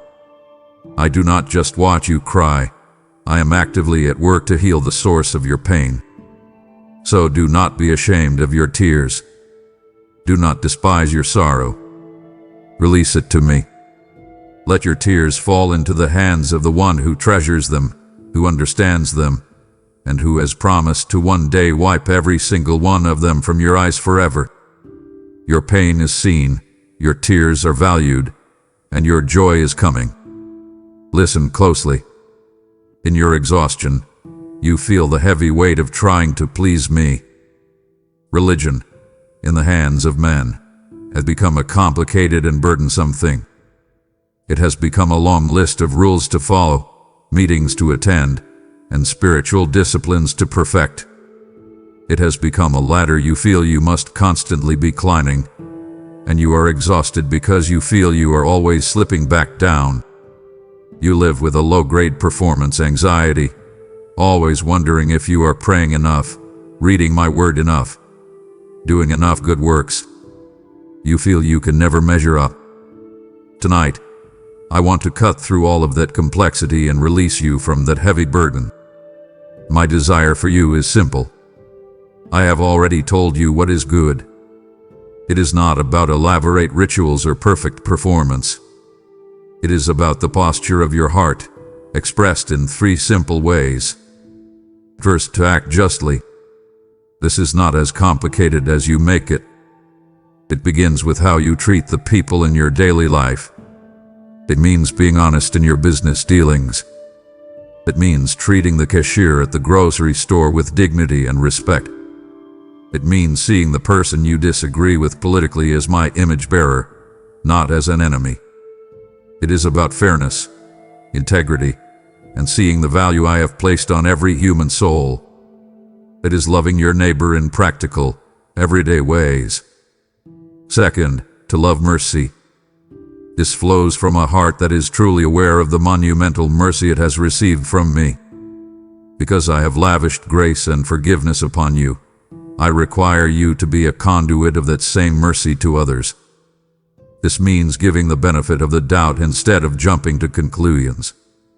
It means choosing to forgive the person who hurt you, not because they deserve it, but because you have been forgiven an infinitely greater debt. It is not just the act of forgiving. It is learning to love mercy, to delight in being a person of grace, to find joy in releasing others from the debts you feel they owe you. It is a heart posture of compassion, not of judgment.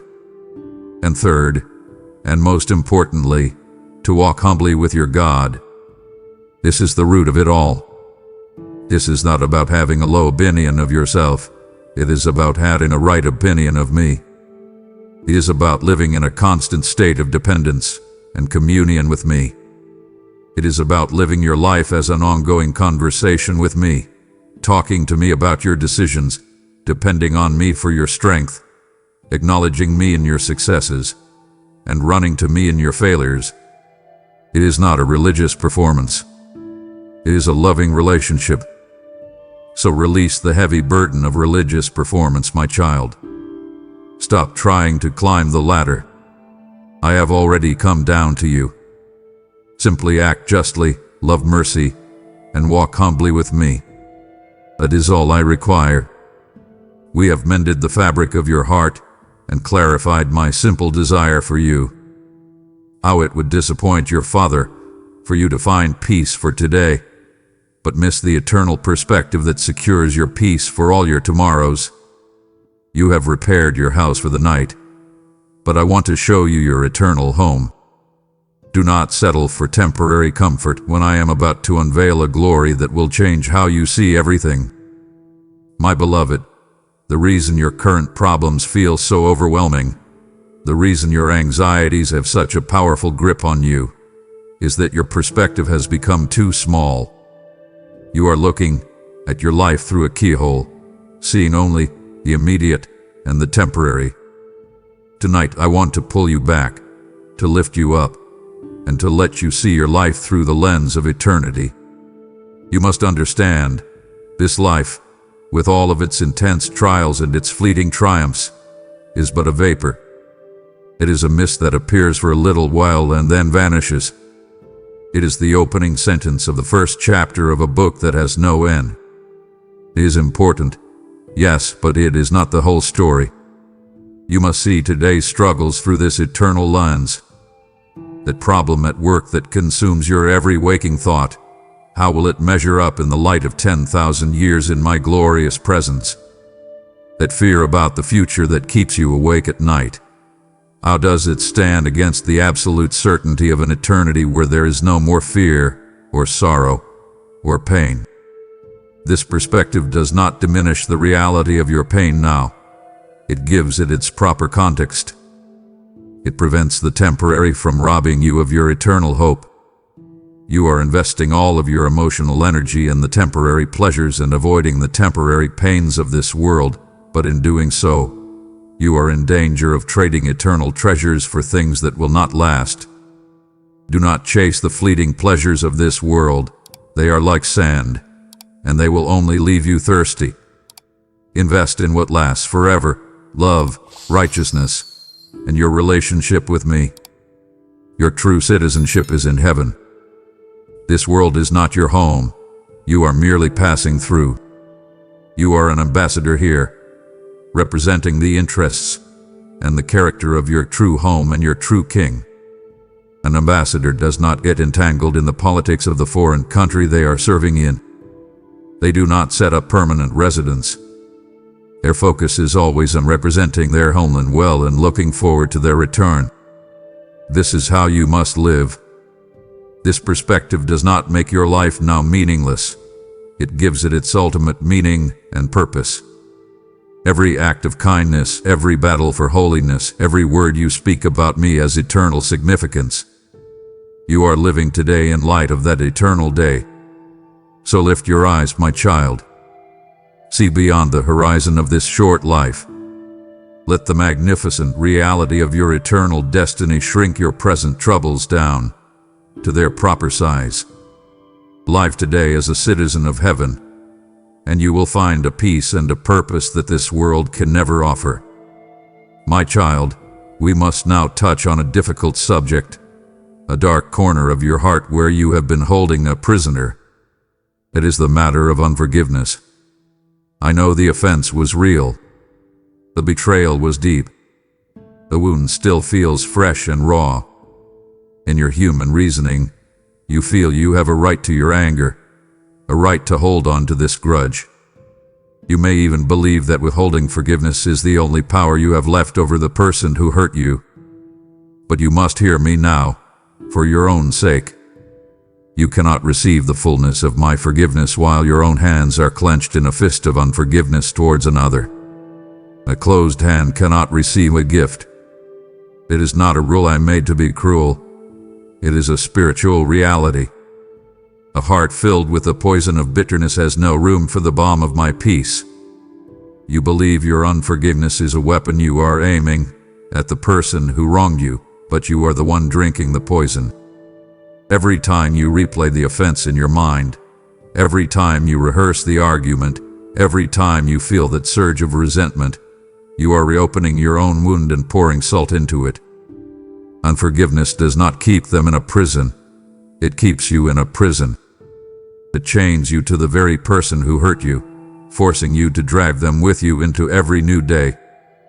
Forgiveness is not for their sake. It is the key to your own freedom. You must redefine what it means to forgive. To forgive is not to say what they did was okay. It is not to pretend the wound isn't real or that your trust wasn't shattered. To forgive is to make a powerful, conscious choice. It is the choice to release that person from the prison of your judgment and hand them over to my perfect, and far more capable, justice. It is you looking at the debt they owe you, and choosing to cancel it, not because they deserve it, but because you have a debt that was infinitely greater, and I have mercifully canceled it for you. Remember the monumental, unpayable debt of your own sin that I have forgiven you. It was a debt that would have condemned you for eternity. I have wiped that slate completely clean through the sacrifice of my Son. In light of that staggering act of grace, how can you take your brother or sister by the throat and demand they pay you back the smaller debt they owe you? Your unforgiveness is an insult to the cross. It minimizes the grace you yourself have received. So tonight, before you sleep, I am commanding you to get free. I want you to speak their name to me in the quiet of your own heart. Acknowledge the pain they cause. And then, as an act of your will, speak these words to me. For the sake of the forgiveness I have received, I choose to forgive them. I release them from my judgment. I hand them over to you. You may not feel it at first. The feelings may take time to catch up to your choice. But you must make the choice. Let me handle the justice. Let me handle their heart. Your job is to obey and to step into the profound, liberating peace that only the forgiven can know. I hear the lament of your heart so often. You look at your own faith and you are discouraged. You see your doubts, your fears, your wavering trust, and you conclude that your faith is weak, flawed, and displeasing to me. You compare yourself to others who seem so strong, so certain, and you feel like a failure in your spiritual walk. You are frustrated with the smallness of your own belief. I want you to stop this self-flagellation right now. I want you to see your faith as I see it. Where you see weakness, I celebrate its very existence. The fact that you trust me at all, in a world that screams for you to trust in everything else, is a miracle and a thing of profound beauty to me. I am not looking for a perfect, doubt-free faith. That is not the currency of this world. I am looking for a sincere heart that chooses to trust me despite its doubts and fears. You must understand a critical truth. The power is not in your faith. The power is in the object of your faith. A weak faith in a strong and mighty God is infinitely more powerful than a strong faith in a weak and powerless idol. Imagine a small child, lost in a crowd, with only a weak and trembling grip on the strong, steady hand of their father. Is the child safe because of the strength of their own grip? No.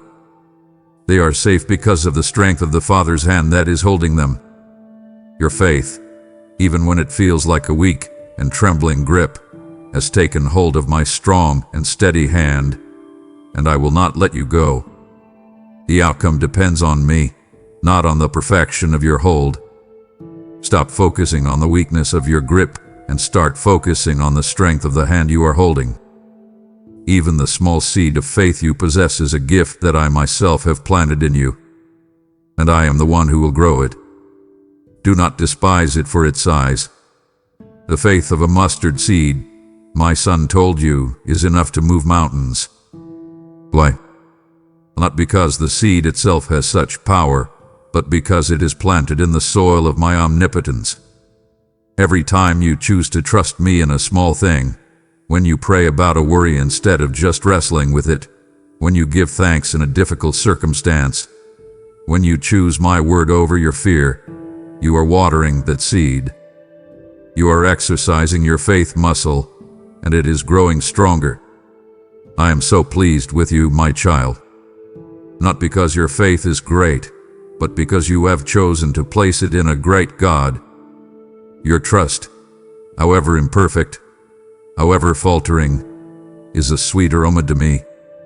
It is the one thing in this world that truly honors me. So rest. Stop striving for a perfect faith and simply rest in your perfect Savior. I know the dreams you hold in your heart for your life. Many of those dreams are precious, and many were born from the holy desires that I myself planted within you. You had a plan. You have a timeline. You have a blueprint for how you think your life should unfold. You pray and ask me to bless your plan, to co-sign your agenda. But I see you are often frustrated, disappointed, and confused when your path seems to deviate from the blueprint you have so carefully drawn. You see a closed door as a rejection. You see a no as my displeasure.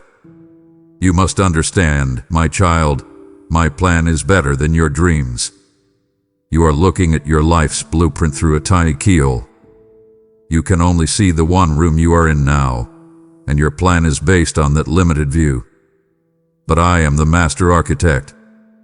I stand outside of time, and I am looking at the full and glorious blueprint for your entire life, a blueprint that includes rooms and wings and courtyards you cannot even imagine yet. My thoughts are not your thoughts, and my ways are higher than your ways. Sometimes I must say no to your good plans to make way for my best plan. Sometimes I must close a door you are desperately trying to open because I know that what lies behind it would lead to a place of pain or mediocrity. The closed door is not a punishment. It is an act of my profound, protective love. You are like a child asking for a shiny, pretty stone, not realizing that I am withholding it because I intend to give you a flawless diamond a little further down the path. I am calling you to a radical act of trust. I am calling you to surrender your blueprint to me. I want you to open your hands, release the crumpled, tear-stained plans you have been clutching so tightly, and place them in my hands. Trust that my design is infinitely wiser and more beautiful than your draft. This is not an invitation to a life of passive resignation. It is an invitation to a thrilling adventure. To let go of your predictable agenda and to embrace the unfolding mystery of mine. I promise you this, my plan will satisfy the deepest longings of your soul in a way your own plans never could. Your plans might bring you a measure of temporary happiness, but my plan will lead you to a place of deep, abiding, eternal joy and fulfillment. It will stretch you, it will challenge you, but it will not fail you. So let go. Let me be the architect of your days. Trust me with the story of your life. I am a much better author than you are. Before your mind fully surrenders to sleep, I want you to conduct a quiet inventory. Reflect with me on the words you spoke today. This is not an exercise in condemnation, but in sober awareness. Your words have power. You have been wielding a tool of immense creative or destructive force all day, perhaps without even realizing it. The tongue holds the power of life and death. You must see this. Did your words today bring life? Did you speak a word of encouragement that lifted a heavy spirit? Did you speak a blessing over your children? Did you express gratitude and thanks, releasing an atmosphere of grace into your home? Did you speak words of truth that brought clarity to a confusing situation? These are words of life. They are a reflection of my own creative nature, for I spoke the universe into existence with words. I have given you, as my image bearer, a delegated power to create atmospheres of life and peace with your speech. Or did your words today bring death? Think of the careless gossip you participated in, which damaged another person's reputation, a person I also love. Think of the negative, critical words you spoke over yourself. I'm so stupid, I'll never change, which only reinforced the enemy's lies.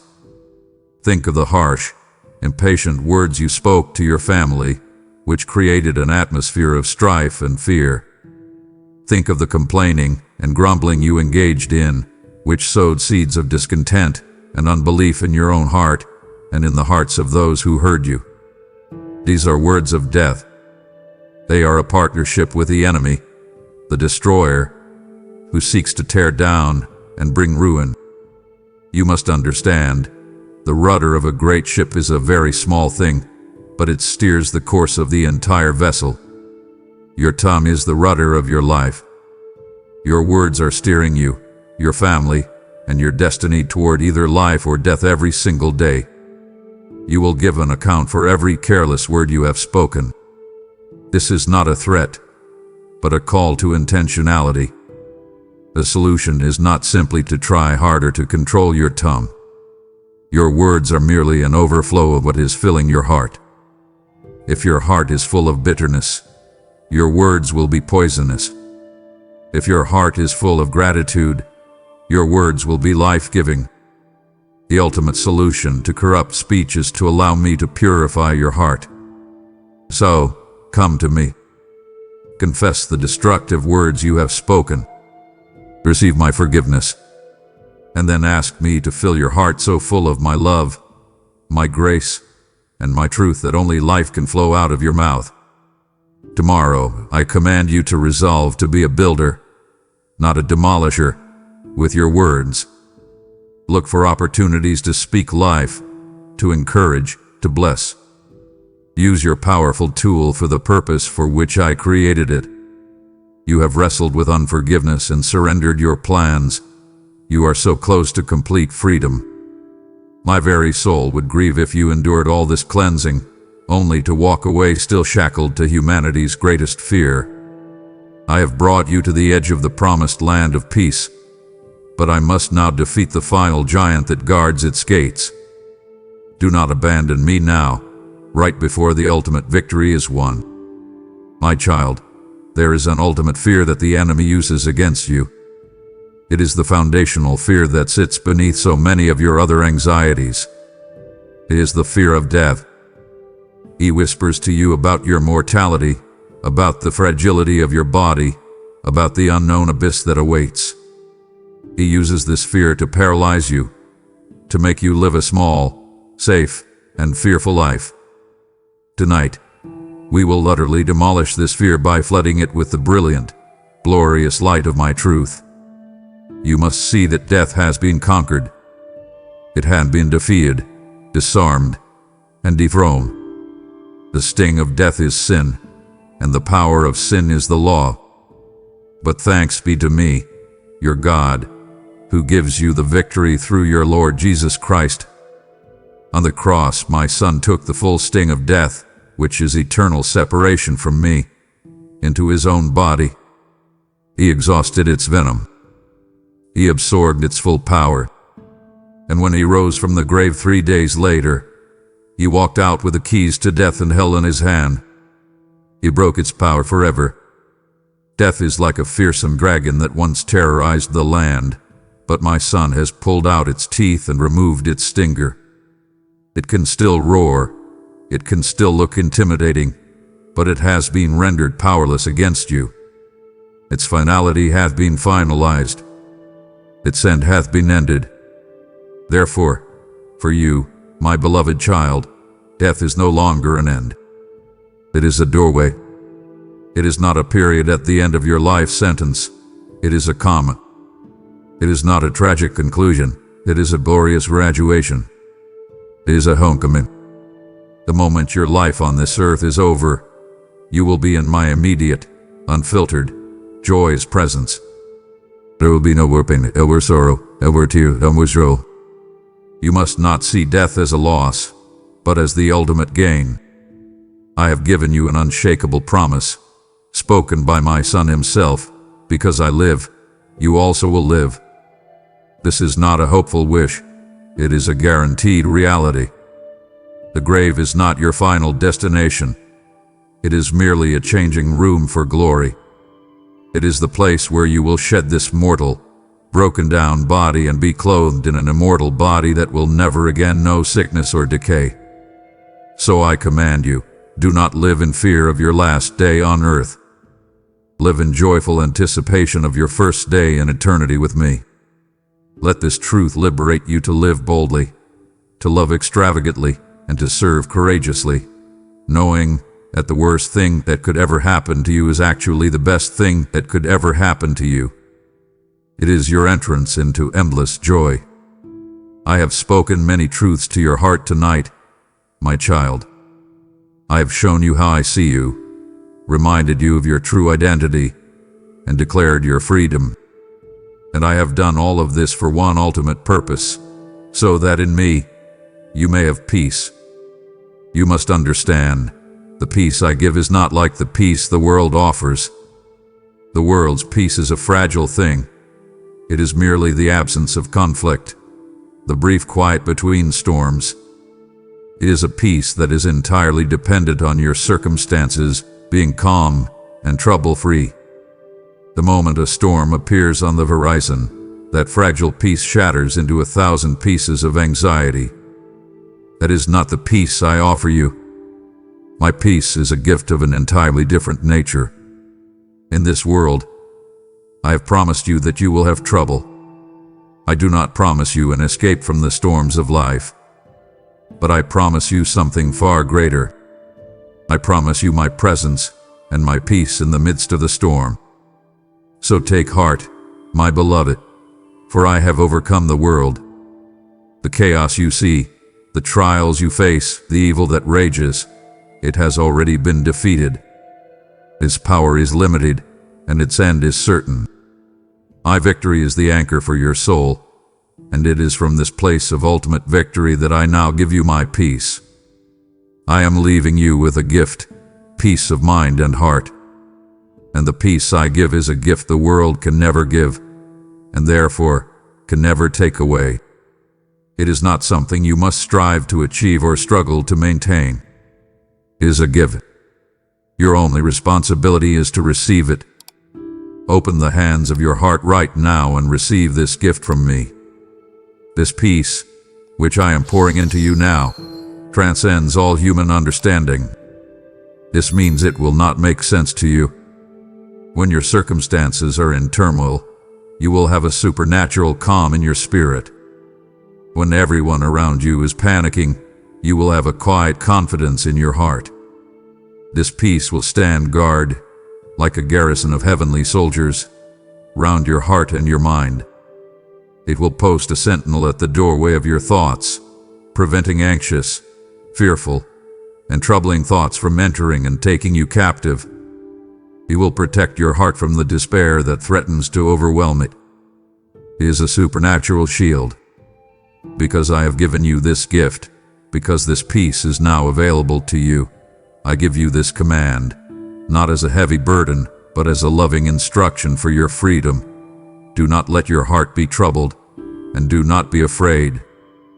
You now have a choice. You can choose to partner with fear, or you can choose to receive my peace. Tonight, I command you to choose peace. Let it be the blanket that covers your soul, the quiet that silences your fears, and the gentle hand that leads you into a deep and profound rest. You have heard my heart for you tonight, my precious child. We have walked back through your day together, and I have shined the light of my truth into the shadows of your fear and weariness. Let these truths that you have received now become the very foundation upon which you sleep. Let them be the pillow upon which you lay your head, the solid ground beneath you that will not be shaken, even in your dreams. It is time to let go. I want you now to consciously surrender this day, with all of its joys and its sorrows, its triumphs and its failures, into my capable hands. Release it all. The things you are proud of, give them to me in gratitude. The things you regret, give them to me for my grace to cover. The worries you have about tomorrow, release them into my sovereign care. My hands are strong enough to hold it all, and my love is great enough to redeem it all. Now rest. Rest in the knowledge that you are seen. You are not invisible. I have watched your every move with a father's loving pride. Rest in the knowledge that you are known. I know your deepest fears and your most secret hopes, and I cherish the beautiful soul that you are. And rest in the absolute certainty that you are unconditionally loved. There is nothing you could ever do to make me love you any less, and nothing you could ever do to make me love you any more. My love for you is perfect, constant, and complete. As you close your eyes and your body begins to sleep, know that I, the shepherd of your soul, will not slumber nor sleep. I will be your vigilant guardian through the watches of the night. My angels have been commanded to stand guard over you, to protect you from any harm, and to minister to your spirit as you rest. You are safe. You are protected. You are secure. And when the morning light comes, you will awaken not in yesterday's strength, which is spent and gone. You will awaken to a fresh supply of my mercy, a portion of grace tailor-made for the challenges and opportunities of a brand new day. You do not have to face tomorrow with today's leftovers. I will provide all that you need. To be at peace. Let go of the day. Release the burdens. Quiet your mind. Our conversation is complete for now. You have been seen, you have been heard, and you have been reminded of the unshakable truth of who you are. Sleep now, my child. You are safe in the arms of your Father. My beloved, you have received my peace and are about to enter my rest, not from a place of emptiness but of profound fullness. If your soul is now overflowing with the peace I have given you, then I anoint you at this moment to be a conduit of that peace to a world tormented by anxiety. Let your giving be the golden oil that keeps the lamps of this ministry burning brightly, sending my voice into the darkest nights of other souls. Your gift digs a well for another to drink from long after you have fallen asleep in my embrace. Because you have chosen to respond in worship, I speak this over your household. My God will meet all your needs according to the riches of His glory in Christ Jesus. The measure you use in generosity will be measured back to you, and I will ensure your own well never runs dry. Release your offering now. Use Super Thanks. Become a member, or go to the PayPal link, and let your final act of this day be one of eternal significance. My child, our conversation has set a seal upon your spirit. Do not let the silence of the night erase what I have revealed to you. Before your eyes close, let your hands testify to what your heart has now seen. Go and make your declaration for all the heavens to witness by writing, Father, I see now. This is more than a comment. It is your first act of war against the darkness and the anchor for your soul in the morning to come. Write it now, and then enter the profound rest I have promised you. Amen. If you believe in me, your Heavenly Father, then like this video and leave a heartfelt amen in the comments. If you want to stay closer to me, then subscribe to this channel.